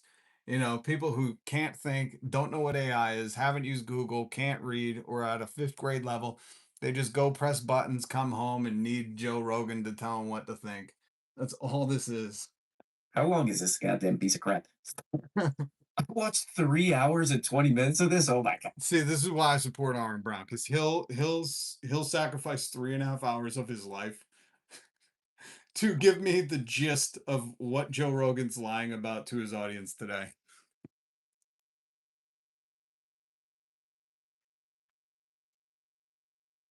You don't vote against anybody. I hate that so much. I've been saying this since the 90s, man.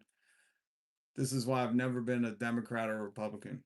In America, you don't vote against anybody. All right? You just don't. You can vote against Donald Trump. You can vote against Kamala, but however that plays out, you had a hand in it, you know? And the craziest part to me is these people that try to wash away the guilt from their soul of what's happening now by saying like, well, I voted against Kamala. Why? Because she was a woman and it threatened you? Why? You know? Because she's a Democrat. Why again? Because you were totally fine with a guy who was like, yeah, I've known Epstein forever. Like this shit was out before the election. Like Donald Trump in 2002 in New York Magazine was like, I'm best friends. Me and Jeff are BFFs. Do you not have a moral or ethical code where you hear somebody that is close friends and potentially also imbibing in the criminal activity of kid fucking? And do you not just draw a line at that? I thought there were some Americans left who were like, man, we got to save the kids. We got to protect the children. And that shit all went out the window when a woman could potentially be in charge. You know, they were like, fuck the kids. We got to get this woman out of here, man. Back into the office with you. I mean, the kitchen with you. You know, like this is the most fucking weak attempt that I hear so often. And I'm like, no, I don't know if you're trying to cleanse your soul of the fucking guilt and wrath that you feel might be coming in eternity for what the fuck's going on right now, but you don't get to. You know, stand proud like you probably did a year and a half ago. Stand proud of what you were doing. My Christ, folks. And that's how I feel about Joe Rogan too, you know. But he was way more complicit. He was like watching election night results and cheering that Donald Trump got in. And now he's, you know, very, very softly tiptoeing around all the things that are very bad.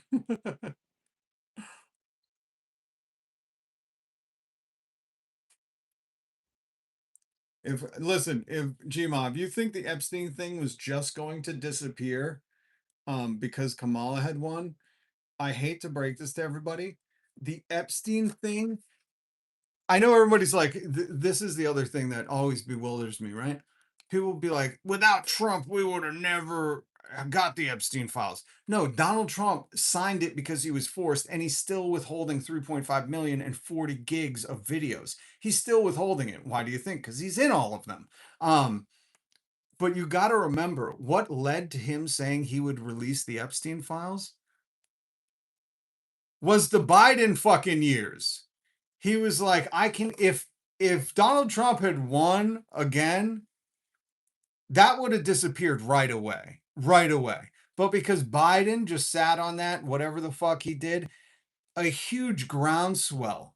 I'm talking about Cash App Patel, Dan Bajina, the people that were leading the FBI, they got placed there for the Epstein thing. Like they got their jobs because their podcasting groundswell became so momentous during what Biden was ignored. You know, like all the positioning and posturing of like, man, we got to get this Epstein stuff out. I would say Biden is more of the cause of the Epstein files coming to the crescendo they did, and then the wah wah, you'll never see the real stuff, than anything else. Because if Trump had taken over, you know, and just murked us all during COVID, which was his plan, you know, these aren't my thoughts. He was the one being like, could you just play bleach in everyone? How will that work out? I don't know. You know, like if he had just gotten that, you think Epstein wouldn't have been a thing. Dan Bajina would not have had such a career. Cash App Patel wouldn't have, like, these people made their careers off of that. They made their careers pounding their desk every day, being like, where are the Epstein files? And again, the whole time I'm like, this is hilarious. I would see people when I would be in parking lots and they would have bumper stickers like Epstein didn't himself. And I was like, I can't figure out if these people are anti-Trump or pro-Trump. I literally don't know, because it's such a bewildering thing when you think about like who benefits most from Epstein going silent forever. It's not Joe Biden. It's not Kamala. Who benefits? Again, whose interest does this serve? If Epstein can never speak again, do you think maybe his best friend, the guy who's in many magazines, videos, photos, lived next to him, touted him at one point as like going to many parties together, and he's just interested in girls younger than him. Who benefits the most from Epstein never being quiet again? You know what I mean? Who was in charge when that happened?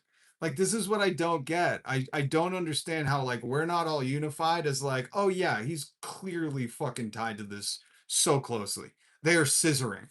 Epstein and fucking Trump were scissoring. Like, that's how interwoven these two were.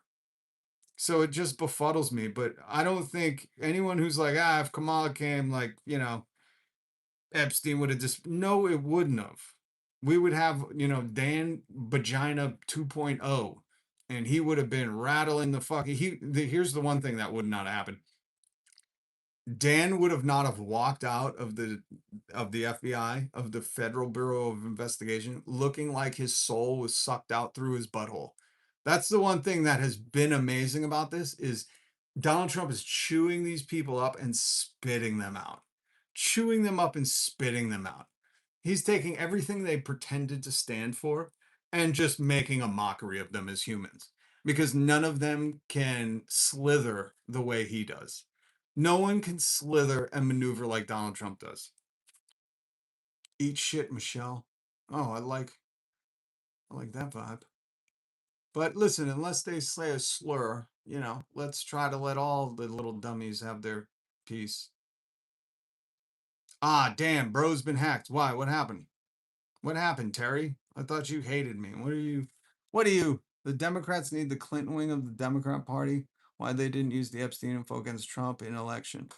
Well, listen, John, there's a lot of things that Democrats, there's a lot of things that, I just have so many problems with the so many problems. There are so many more. I mean, there are so many things just on its face, like getting Liz Cheney. Getting Liz Cheney. That is just hilarious in itself because it just shows you how the Democrats have become this amorphous blob of nothingness. They're just like, hey, come on, give us some power because we're not Donald Trump. Like, that's what they are. Their whole fucking tagline should be like, please put us in power because we're not Donald Trump. It's not like Nancy Pelosi hasn't been trading stocks forever. She's just not president. If you hated Nancy Pelosi for trading stocks, you should despise the president for doing it. So there's just so much wrong with the Democrats, but they were never gonna, they don't play dirty. They don't do anything that could actually get them into power. And why is that? Why is that, folks? Because they're controlled opposition. Say it with me, controlled opposition. They're not here to do anything. They're not here to help anybody. They're paid for by the same people who are funding the Republican Party. I say these things a lot. If you go to opensecrets.org and you want to look up a company, you'll see they're not, there's very few companies who are like, we're betting only on blue. Very few. Very few. There are very few companies that are like, we're only betting on blue. Most companies that when you go and look up, they've bet on both. Sometimes a little more this, sometimes a little more this. They're all paid for by the same masters. That's why a lot of people say we don't have a democracy, because we don't. We have people in power to placate the masses while they're doing the bidding of those who put them in power. Really, not the voters. They're doing the bidding of those who spent the money to get the commercials, the ads, the AI,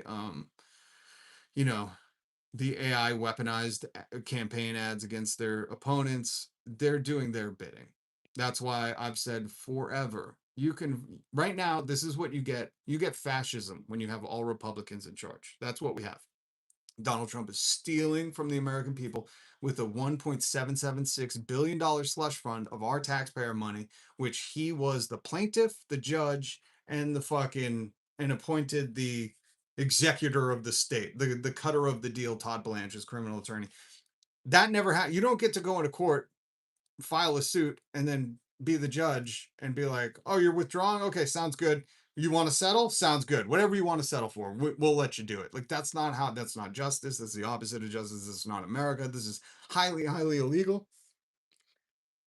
And these motherfuckers, man,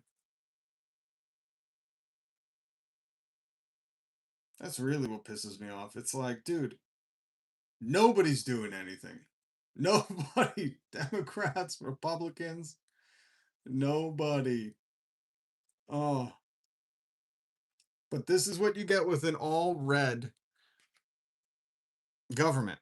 Basically, a criminal cartel that's eroding your rights, propagandizing for Mark Andreessen and flock cameras, building data centers everywhere, rushing, destroying the White House. This is Republicans, their wet dream. You know, this is what has been a culmination to get the Supreme Court power play happening, to get a guy who doesn't respect the Constitution, the Declaration of Independence, America, thinks he's above the law, will say shit like might makes right, law of the jungle. That's what you get with Republicans. You know, this is full mask off, and it's a good thing because people need to witness this. There will be people that it falls on deaf ears. They were not meant to hear this message. They are the fucking imbeciles that will continue marching until they fall off the cliff, you know. And if they can catch themselves, they'll turn around and go, help, you know. But until then, these are just the deaf ears that I always think of the Bible when Jesus is like, some were meant to hear me and some just weren't. You know, I hate to bring the Bible up in this, but it's really one of the things where I'm like, this is what Jesus was talking about. You know, some of these people were just not meant to hear. They were just meant to be brain dead, brain damaged. Yes, sir. And that's it. And then there's other people who were meant to maybe fall into that, wake up. And then there's other people that were meant to be like, everything about this is wrong. But my whole point culminating to is if you elected all blue representatives, outside of like the socialists that are sneaking into the government under democratic socialism, because socialism scares people. I can't believe that word scares people. But if you elected an all blue representation, you're not getting universal health care. You're not getting things that even MAGA. I played the audio for you yesterday. A MAGA mom is like, well, now that what I'm going through with my husband, nobody should have to do this. And we need universal health care. You know what I mean? Like, you're not getting that from the Democrats. That's why I think voting our way out of this is, you know, what are we going to do? The 40-year process that the Republicans tooth and nail cheated, played dirty, prison rules style of government for 40 years to hopefully get enough people in there to maybe get universal health care. The risk reward is bullshit, especially when you have a brazen government to just willing to break things and write those laws. Like the Trump family, his known associates, anyone affiliated with him will never, ever, ever, ever, ever be audited. Like that's fucking crazy. And you know what that means, right? The next president, if this just flies, the next president can just write some batshit crazy rule too. Like, I'm just immune from taxes forever now. Everyone who's affiliated with me. Like, this is what you're supporting. If you're going along with what Donald Trump's doing right now, just know that the ripple effect doesn't stop with him. I know you're thinking, well, who's just going to be president forever? Well, no, that's called the dictator. But it doesn't stop with him. It doesn't stop there. And this kicked open the door wide for any other fucking monster that wants to do some batshit crazy stuff like this. See, this is what I mean. When people are like, nobody's rights are being taken away. I don't even entertain those comments because that's so stupid, man. You're not paying attention or you're a bad faith actor because there have been plenty of times. One of the biggest, most egregious one was when they were sending ICE to kick in people's door, violating the Fourth fucking Amendment with no judicial warrant. I mean, if you even claim to be an American and you understand that one, and you claim to love America, you understand that a violation of someone's constitutional rights is a violation of yours. It doesn't end there because they have tan skin and you don't. And this is what we're trying to get people to understand. So I just can't entertain certain stupid fucking comments, you know? But again, when I speak like this, the people who were not meant to hear this message, they will treat me like they were not meant to hear this message and be like, no, this is dumb. You're dumb, dumb. You shouldn't have freedom of speech. We shouldn't. Donald Trump should. But no, you're dummy. You're dumb. It's like, man, I hate that I'm fighting for those people. You know, well, unless they're Russian bots. But if they're not, I hate that I fight for them. But I do. I do. Because I love this country more than them. Because they're traitors. They're treasonous to this country. Hold on. Hold on 1 second.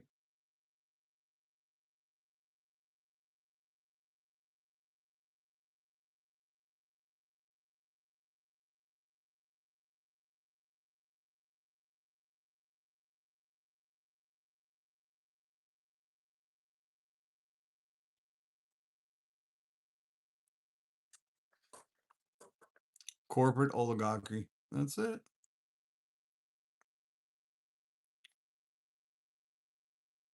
Yeah, and this is what I mean. Like, there's going to be. Listen, here's the thing, man. Remember what is that thing where the people sit around the table?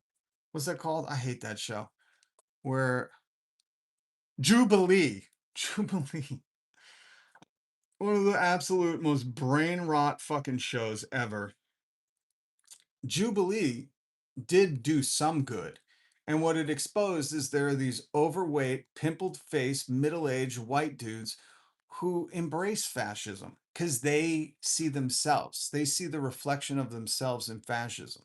You know, maybe life is not treated them the way they felt entitled to.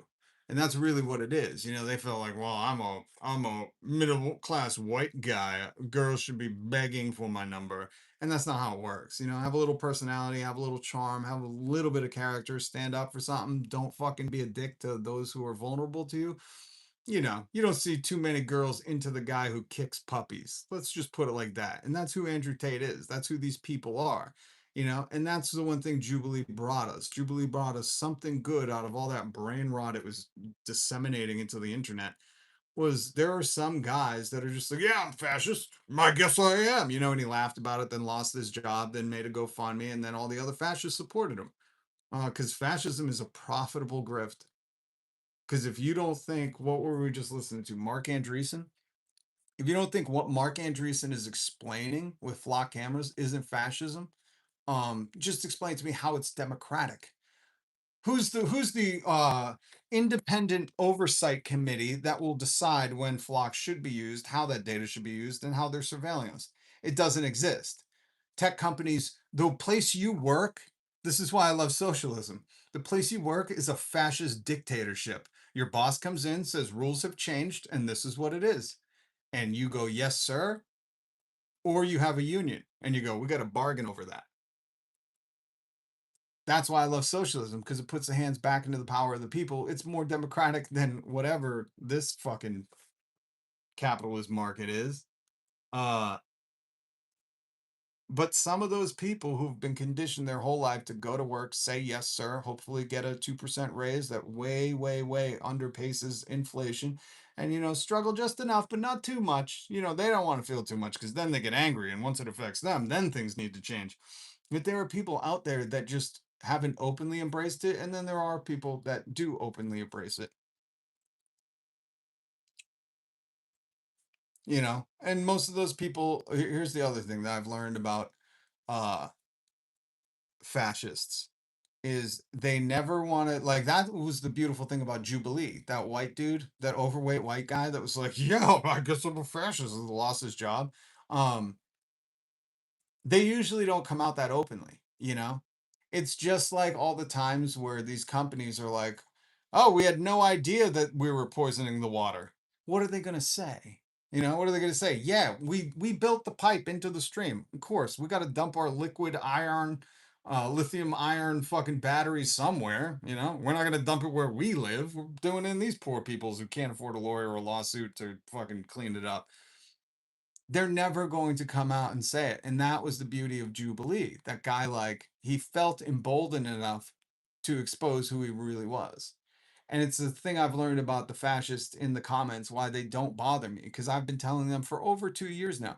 You believe that so much? Go on YouTube. Do your whole live stream talking about how we just need one dictator. That's all that we need. We just need to listen to one guy. Fuck this democracy thing. Fuck America. We just need to do whatever Trump says, and that's the best road that we're going to hoe right now. Like, do that. There are people, there are billionaires that, like Ben Shapiro, who's really hoeing that road. He's got supporters. He's got billionaire fracking brothers. You know, you could do it, make a lot of money. What I do don't make a lot of money. You know, say we need to tax billionaires, healthcare for all, 3-day work week, $66 minimum wage, power to the workers. No, that doesn't make a lot of money. And it's amazing that you have the backing, right? These fascists have the backing of the American fascist government right now. You have the backing of the police, ICE, military. You have the backing of every politician that's in power right now. And you're still chicken shit where you just reserve your fascist takes for the comments. It's befuddling to me.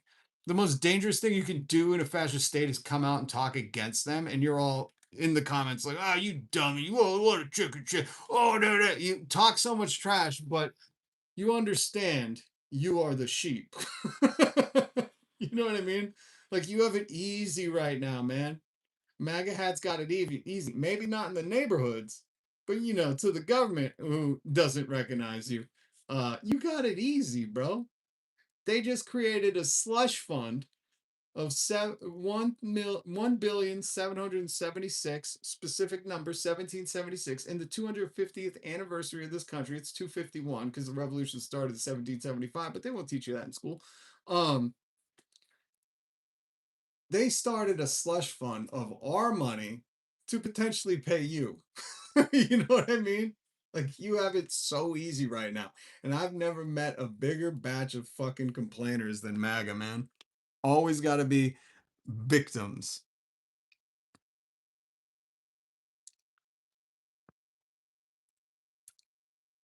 Why won't leftists vote for my right-wing candidate?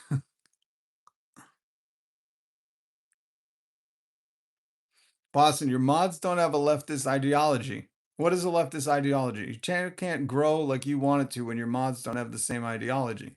What, Michelle, just say what a leftist ideology is. I just rounded it off.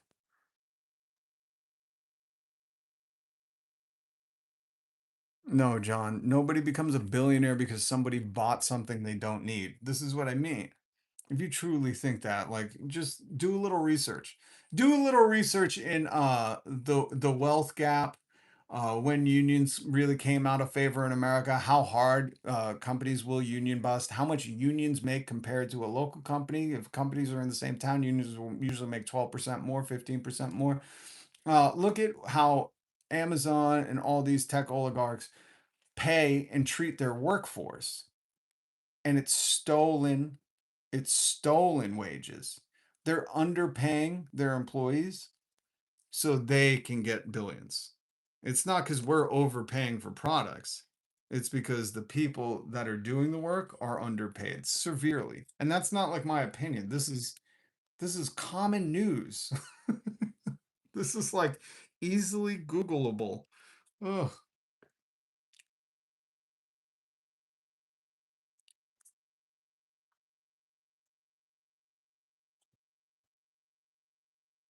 John, you again, when you say stuff like, they're buying from corporations, not local stores.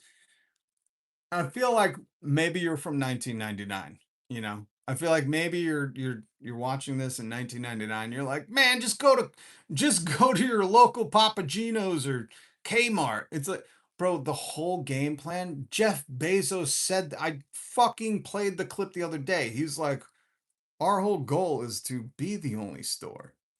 This isn't about whether you have access to, and again, I'm in like a fucking major metropolis. I'm in like a major area where we have choices. I know of places in this fucking country where they just have a Walmart. That's it. You know what I mean? Like so many of your arguments don't even stand the fucking smell test. Like that is not possible because of these corporations. Because these corporations, their only drive was to make all the competition disappear and be the last resource. And that's what we're seeing. But now we're in the late stages of it where they're surveilling you. So when you come in on a hot day, they're going to charge you more for water, where they're raising prices that are far outpacing anything else while they're not giving the employees any kind of raises. And they're really stagnating the economy. The economy is propped up right now by the upper class, not us workers. You know, when our money has to go to food, rent, and gasoline, you don't have much extra money. That's all it is. So did Michelle ever tell me what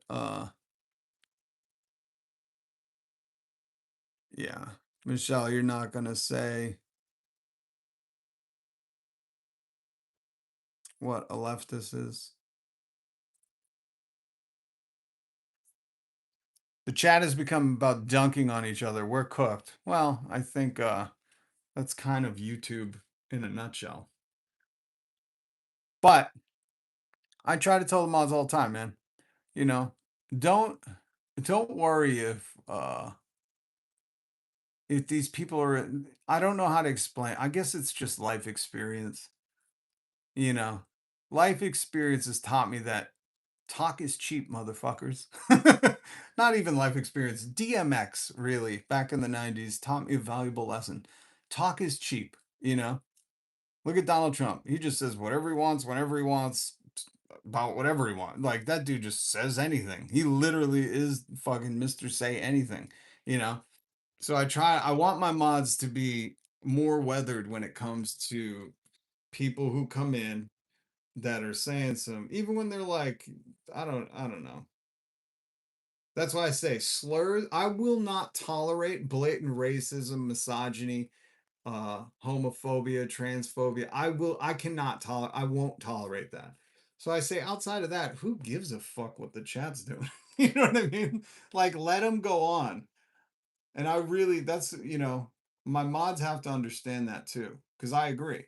You have to be a weathered individual to have this kind of take. This is not for the faint of heart. And that's the other thing that I really want MAGA to be in here, or Republicans, or Democrats, or libertarians to be in here, to understand that you've had it good for 60 years, man. Anybody who claims to be a part of this political system, red, blue, purple, green, fucking orange, I don't give a fuck what you associate with yourself, you know. You've had it good. You've been eating good for a long time. Because as long as you felt the comfort of the umbrella of your political elites, you've never been a dissident. My whole fucking existence has been resistance. So by the time I get to this age, I'm like, what, are they going to show off how stupid they are?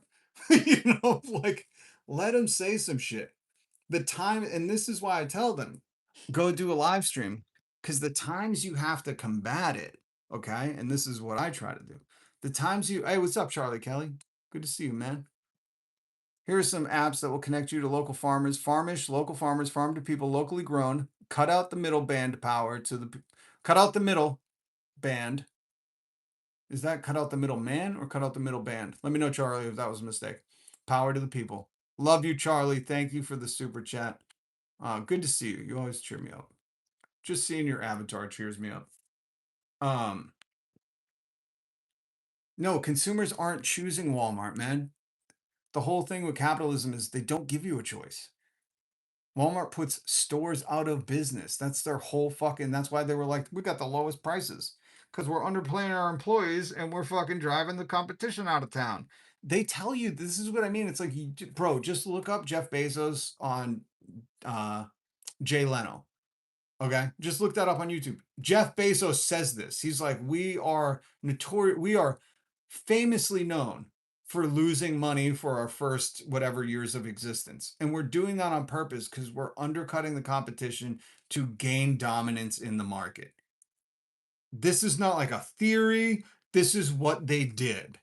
And that's what I really want people to understand, because you're fighting this fight with a ghost right now. You're like, no, man, it's people that are choosing to go to Walmart. Most people don't have a choice. It's by design. Okay? It's by design. I know towns where it's like they got to drive half an hour to go to the Walmart. There's no other fucking choice. You know what I mean? They're like, we got to go to Walmart. We got to do the half-hour trip to our one Walmart. That exists, bro. This isn't like New York. When my brother was living in Brooklyn, they were banning Walmarts in the 5 boroughs to protect the bodegas, the little shops, the mom and pops, and that's not most of America. And I know at one point, I don't remember how long ago this was. I don't know if that's changed, but I know my brother was like, there are no Walmarts here, man. They've banned Walmarts from trying to get into the 5 boroughs because they would drive out all the business. I don't know if you're a young person or really stupid. I can't figure it out. But John, I encourage you to keep on this journey. That's why I'm here, man. If I got to reach one person and get you to see, stop being mad at people for going to Walmart when it's their only choice, you know? And we don't even need to get into the dynamics of fucking what are the low prices truly costing us, you know? Because that's what bugs me all the time. They're getting those low prices from paying people low wages, you know? And what are you getting from that low price? A bunch of shit that breaks, that don't look good, great value fucking crap. They're not giving you decent prices on video games. You know what I mean? Like, it's not the lowest price on a PS5. You're not getting a low price. Just think, man. That's it. But anyways, back to my mods. Walmart is deep state. Who said that? See, don't worry about it. You and I don't think agree on anything, but we'll do the Walmart and Target as deep state. 100%. And this is what I want my mods to really understand. Be a seasoned veteran when it comes to this shit. Because I modded like a bunch of people all at once, and I get it. And people that do like to come into the chat that aren't mods will say shit. So, and I'll address it because, you know, I need my mods to see my vision. And my vision is like, we're seasoned vets here, man. You don't get to my age fighting for unions against these deep state corporations. And a bunch of other things. I won't go too much into them, but you don't go in ruffling the feathers of every system that you grace with your presence. Let's put it like that. And come out unscathed. You come out learning so many lessons. And I understand that's not everyone's experience, but I really, really I want my mods to understand that don't get frazzled. You know, if you want to rattle off some facts, but we don't need to dunk on everybody. And more importantly, don't let them fucking phase you. That's going to be my life advice. Don't let them when you have your eyes on the fucking prize, don't let them phase you. You know, when you believe in like, look at MAGA. They believe so wholeheartedly that Donald Trump is their God, that he is their golden calf. They don't give a fuck. And this is the other thing that I'm trying to teach the mods too, that you can't rationalize with that. They think Donald Trump is God. That guy poops in his pants. You know what I mean? Like, he's literally shitting in his pants to where foreign fucking dignitaries were like, oh God, did you sit next to that guy? That was a real story.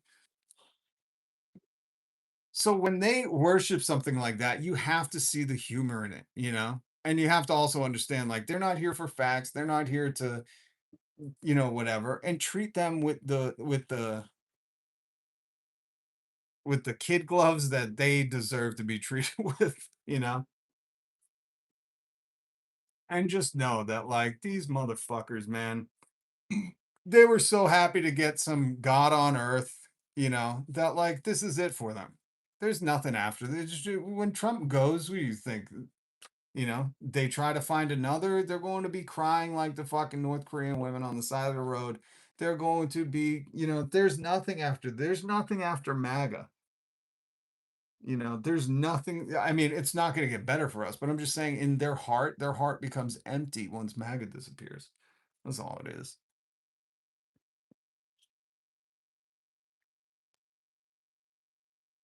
And see, like, Michelle will keep saying, a bunch of your mods helped get Trump elected. You know, Michelle is kicking himself in his own dick right now, because I'm pretty sure that's the guy. You know, because nobody has that kind of visceral reaction to a woman being elected. Like, the only people I know who have that kind of a reaction are like white men that are severely threatened by women. That's it. So I mean, that's his decoy account, and this is what I mean when I see that stuff. That's all I think. I'm like, oh, there's some dude in Oklahoma right now that is logged into his Michelle account being like, your mods got Trump elected. And like, this is the highlight of his day. You know, like, just so you know, maybe I've never explained this. I think I have. But like, when I see that shit, I'm like, oh, that's a sad existence, you know? Like, that's a very sad existence. He doesn't feel confident enough to show his face on screen and just do a live stream and be like, here's the reason, you know, that da da da da da da. He doesn't. So he has some alt account where he cosplays as a woman. And this isn't far-fetched. Like, there are many Republicans who cosplay as like a black woman, and then they forgot to log into their Twitter. And somebody's like, did you forget to switch your accounts before you started tweeting? I'm a proud black lady, mama of two who loves Trump, you know? And this is like everywhere. This is not like a random occurrence. This is the game, you know? So that's why I enjoy telling them, oh yeah, no problem. Prove who you are. Go do a real quick YouTube short. You're on YouTube. You could easily do it. It takes a second. All you got to do is upload it and say, hey, I'm Michelle, and I'm very proud of whatever, you know? And they don't. They don't, because they know I've called their bluff. And once you understand that, you know, you don't really let them get to you.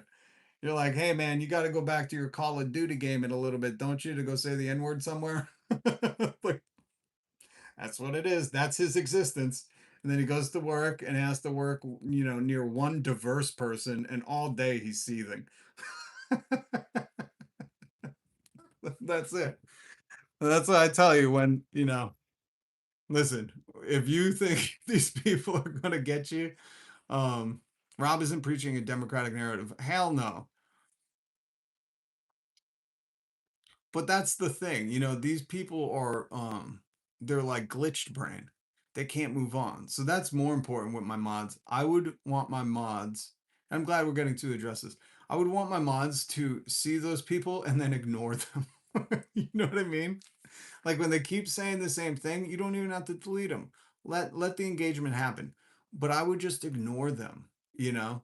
Again, unless they say a slur or start um bigoting out on somebody, just ignore them.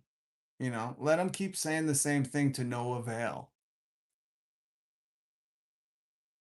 Because that's kind of funny. To me, it's kind of funny when they keep, because trust me, a lot of times I see the comments, you know, and I just choose. That's one of the things you learn doing live streams. Sometimes you see the comments and you're like, oh, I got to read that.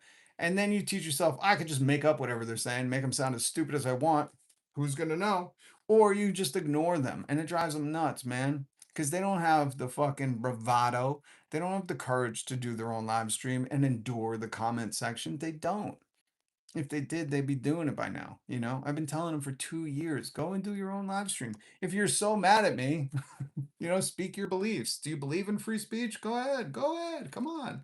I'm even encouraging these dimwits to go and do it. And they don't. They don't. Why? Because they're chicken shit. That's it. And the second you figure that out, you start acting accordingly. Thank you, Chromio. There we go, Smoke Blondie. Terry, you were the man. See, that's even see, that's I don't even care if they go away, Jima. Smoke Blondie, you just hit a secret I figured out in life a long time ago. When people are that desperate for attention, like Donald Trump, sometimes just treat them like that. And if you could do it in a sarcastic tone, it's even better because they want the compliment, but they don't know how to take it, you know? Like, Terry, you are just the coolest, dude. I got a nickname for you, Laser. You know, and once you start doing shit like that, they don't know how to react.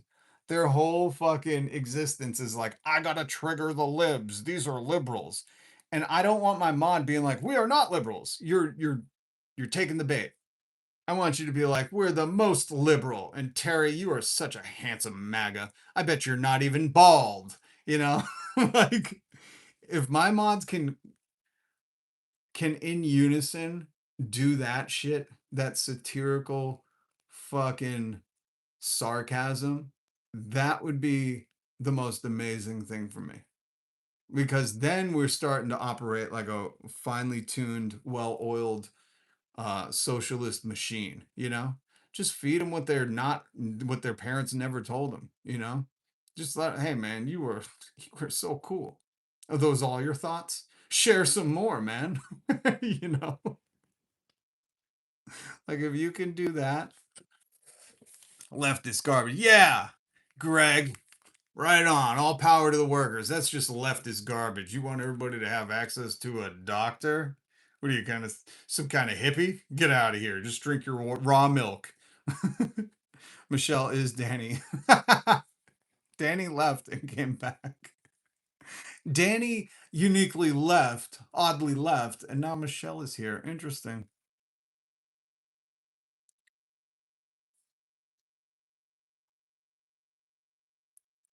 Rob, say hello to my wife, Erin, her first time listening. Hey, what's up, Erin? I hope you enjoy. You know what, Erin? Give me an honest critique. I'm not talking to anybody in the comments. Erin, listen to the show and then give me your honest critique of what you think needs to be done. That's the other thing that you don't see a lot of MAGA or Democrats doing, is saying like, hey, give me some honest feedback. What do you think? And I love that stuff. The honest feedback I appreciate, whether it hurts my feelings, hurts my ego, pads my ego, strokes my ego. It's all something you should take in. Life lesson. Oh, what's up, Sid? Sid here? What's up? All right, what time is it? We've been doing this for a long ass time. And my heart is broken, so I gotta go try to fucking mend myself, man. I gotta I don't even know. I'll be very honest. It's been entertaining with you guys. I appreciate you guys spending your time with me. I really do. I really do appreciate that, because today is one of just the most god awful days. Most god awful days. You know? I can't believe I still did it. I can't. I'm not gonna go into what happened. This is the fucking internet. But I will say that, you know, that's the other life lesson. Like, you gotta understand too. Um, I try to teach my kids this, and I think all kids should learn this lesson. But you know, there's gonna be people in your life that will just say shit to you. It's just like the comments, right? And especially when you're in school or you're growing up, people say shit. And if you buy into that narrative, if somebody says, like, so when my kids are little, and they would have to deal with some kind of bully or something, and they would go, she said this, he said that. And I go, yeah, what if they said you were a Pegasus? You know, what if they said you were Stinky Pegasus that farts rainbows? You know, and they'd laugh. And I go, no, seriously. I go, would you start coming home and being like, God damn, I'm a Stinky Pegasus who farts rainbows because that kid said it? And once you make it absurd and ridiculous, they start to understand that those words have no power until you give them the power. If you give those words the power, it's just like the comments, crazy enough. But if you give those words the power, then yeah, they're going to resonate. They might fucking alter your genetics and your molecules vibrating all over. But if you put up a shield and you're like, fuck do you know? You don't know me. Get out of here. And that says more about you than it says about me. It says that you would comment on somebody you absolutely don't know. You don't know the way I move, the way I operate, you know? And that was a lesson I wanted them to learn, because when you take those things in, you give them power, you know? But on the other hand, when you have people close to you that betray your trust purposely behind your back, there is no salve that can heal that pain. I don't even know if that's one that I don't think time heals it. I don't think, again, from losing all of my family except for one brother, from losing all of my friends except for two of them, or three. I can tell you that time doesn't heal things. Time doesn't heal wounds. Time creates scars, and you learn to move with scars. And that's it. You learn to operate differently. And some people hide their scars. Some people, the scar still hurts. And some people embrace their scars and learn from them. And I would hope everybody would be that person. I know everyone can't. And especially in this economy, what are you going to do? Afford a therapist? You know, that can't happen. But if you have the right environment, I think you can learn to love your scars. And that's really what we should all be hoping to do.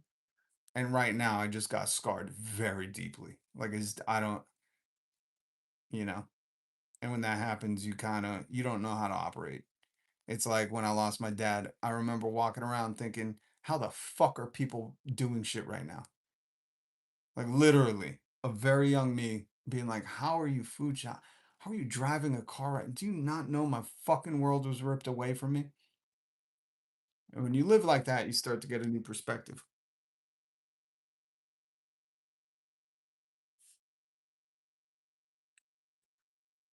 Hold on, Sid. Rob, happened to me. My uncle maternal adopted me to Canada. Never asked for anything. Monday, asked for a loan to bridge. I can't say that word, Sid. Laughed at me. I gave him so much money, close to like, yeah. So Sid, you know, and that's one of those things where it's those are the worst, because when it's somebody so close that they can cut you the deepest. And that's a pain where you just kind of, That's the worst part about it. There's nothing that you can do. I think that's the worst part as a human, is you have to look at yourself and be like, there's nothing I can do. This is out of my hands. And the only thing I have control over is healing. And that's it. That's the one thing that I've fucked up time and time again. And sometimes I've done it right. And most times I've not walked that road well. But at this age, I can turn around and say, like, you have to be like, I can't control any of this shit. The only thing I can work on is how do I heal? You know, do you heal through anger? Do you heal through grief? Do you heal through avoidance? Do you heal through abuse? Do you heal through addiction? Do you heal through, you know, there's so many different ways to heal, and it's a fucking obstacle course. So I hear you, Sid. I hear you, man. And I'm sorry to hear that, because that's some of the shit that we endure in life. And I can only hope it makes you a better person. You know, that's the one thing I keep walking away from every situation, just being like, fuck, but I hope you're happy. You know, it's the one thing where I'm just like, okay, just go be happy then. You know, I just hope you're happy. So bad.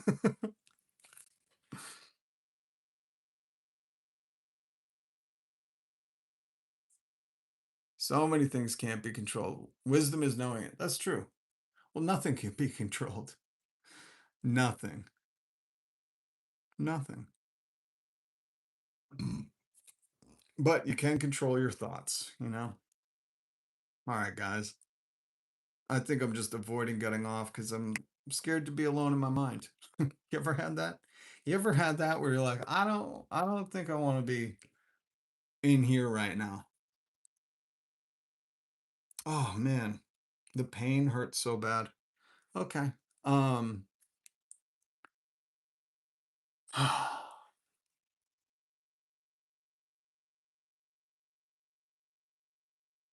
appreciate you guys. I think I'll be back tomorrow. I think. Stay. Oh, thank you, Chromio. Love you. Nothing heals, just hurts less often. Yeah, 100% smoking. 100%. Hey, Rob, just don't. I've cured you. Oh, man. What a muddled place. And what makes it worse, like, smoking and Sardion now. Like, the dreams I've been having lately are just haunting me. And now when some of this stuff made sense of what I found out, you know, usually if you're pretty depressed, you could take a long nap and you just wake up in a different time. None of the pain's gone, but at least you get to sleep it away. And now I can't sleep. Brian, try and go out for a walk somewhere. I don't want to be in the sun. I appreciate it though. I appreciate it though. I want to be in the darkness where my soul is residing. I want to be in the darkness, in the fucking fog of the night where my head and heart are at.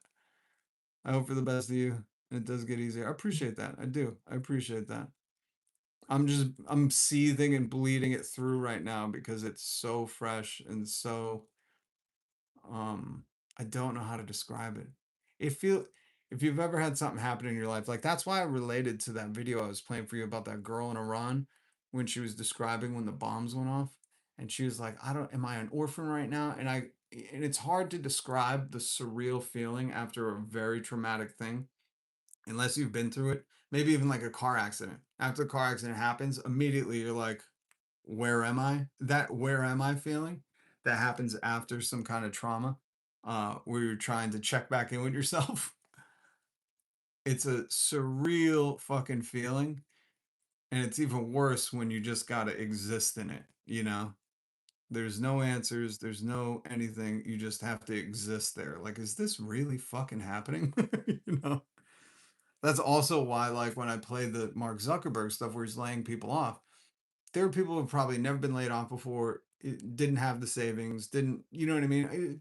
They're working class people. So I don't give a fuck. Like, I don't want those people to have to hurt or lose their job in this economy. And there are some people that are going through that surreal fucking moment right now. You know, there are people that maybe just signed a lease and they were bragging about working for Facebook and good pay. And all of a sudden, boom, life's changing, you know? And I don't know. I just think in a country where we could have so much and provide for so many and people don't have to go hungry or whatever, like, what the fuck are we doing, man? We're gonna find out that we're on a spinning blue pebble fucking after it's too late? Come on, bro. Come on. People survive before oil, but can't survive without it now. Yeah, look, I didn't even play the Cuba stuff, man. What's going on in Cuba right now is so I can't. I literally can't do it. I don't have the emotional bandwidth or capacity to go into what's happening in Cuba with the blockade and them starving people and blocking the oil. Because I have a fondness for Cuba. Never been there, but I followed some people who left America to go become doctors in Cuba, and their story was so harrowing and it was so amazing. Um, and plus Che, you know. But anyways, oh man, my fucking head hurts. Oh.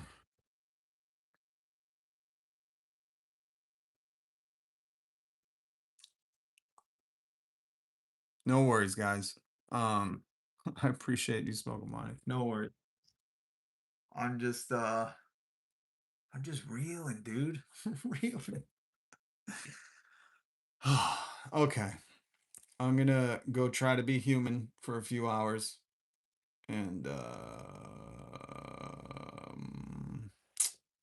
I hope you have an amazing day, you know?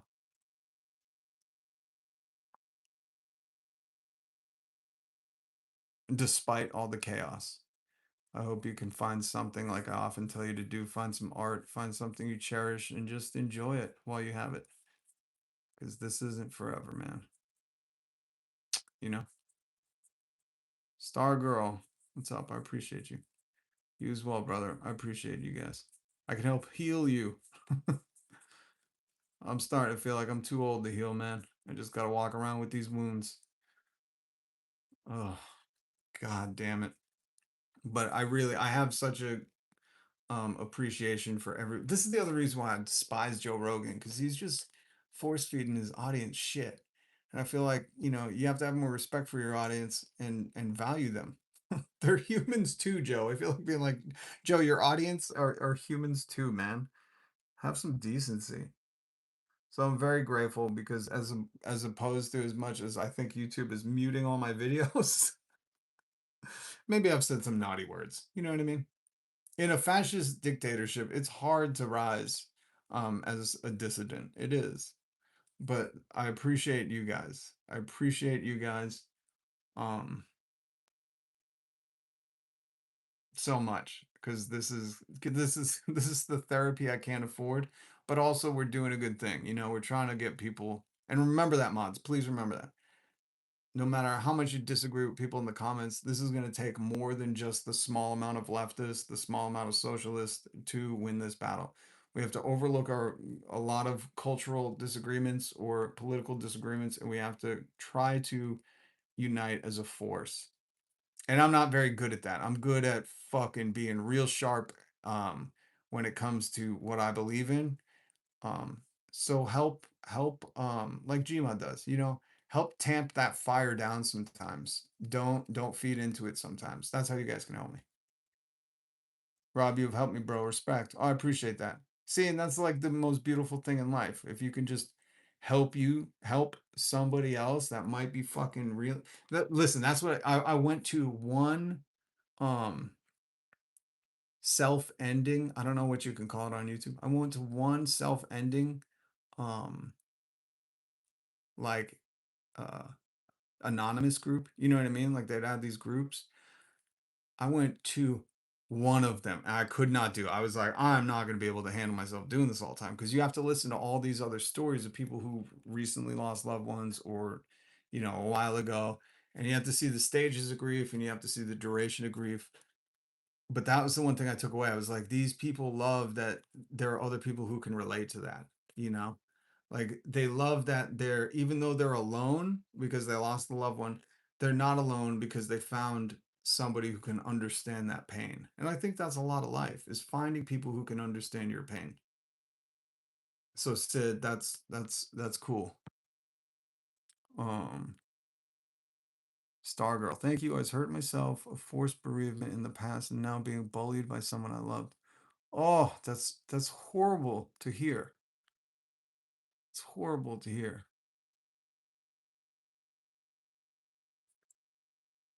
But listen, you have to learn how to walk with the scars you have, you know? Learn to love your scars. Don't hate them.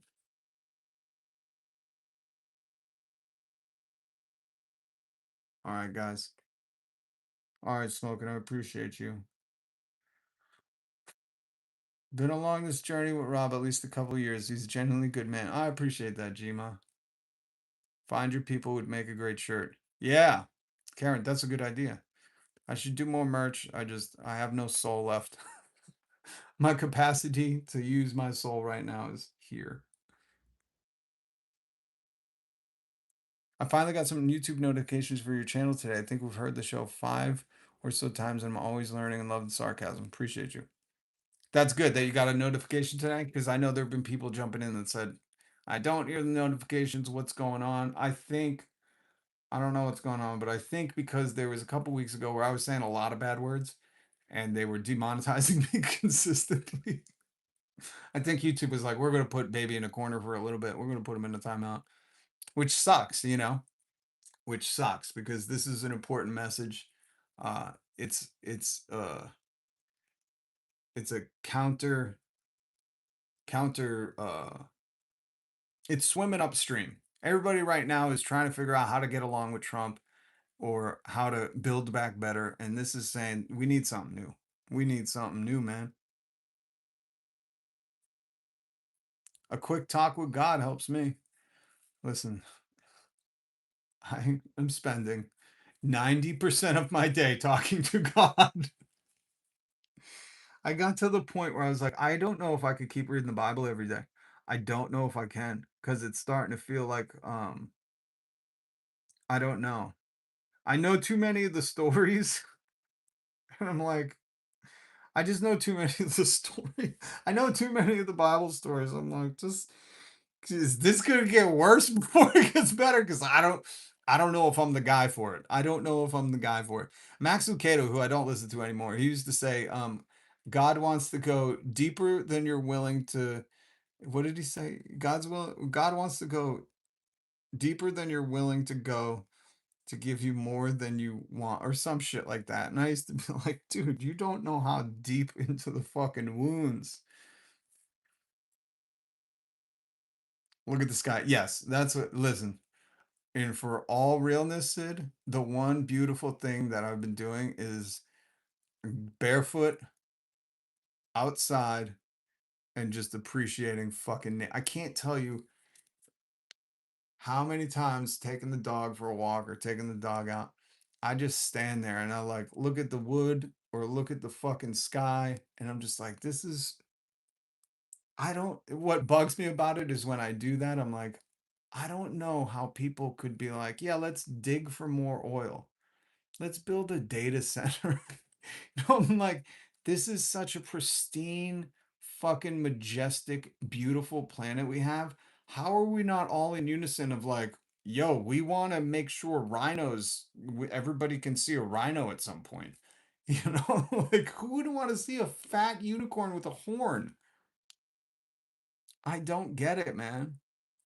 But I've been really, it scares me because I'm like, sometimes I'm like, am I gonna die soon? Am I appreciating this too much? Where it's like God's whispering in my ear, like, take a last look at it, son. Because I'm like, it's so magically majestic, and it's nothing much. It's like a pine tree and the fucking clouds. And I'm like, God damn, there's such beauty in this. There's such fucking beauty.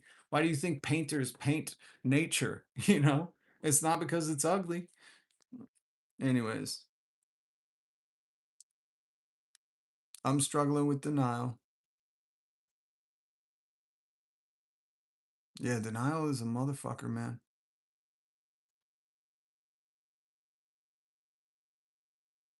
That's not what I'm saying. I'm not saying electricity shouldn't be invented. That's a funny take, though. You hear what I'm saying, and you're like, "Yeah, man. Why do you hate? Why do you hate Edison?" This is what I mean. Like, there are people who are just that's his lot in life. You gotta understand. Once you understand that, shit falls into perspective real easy. Once you understand there's people that can hear what I say and turn around and be like, "Why did you hate Edison and the invention of the light bulb?" It's like, my Christ, man, that's not what I'm talking about. It's okay. He's trying. He's trying. He's operating at full mental capacity right now, you know. But a lot of brains in America have been short-circuited to deteriorate the conversation, and I won't imbibe it.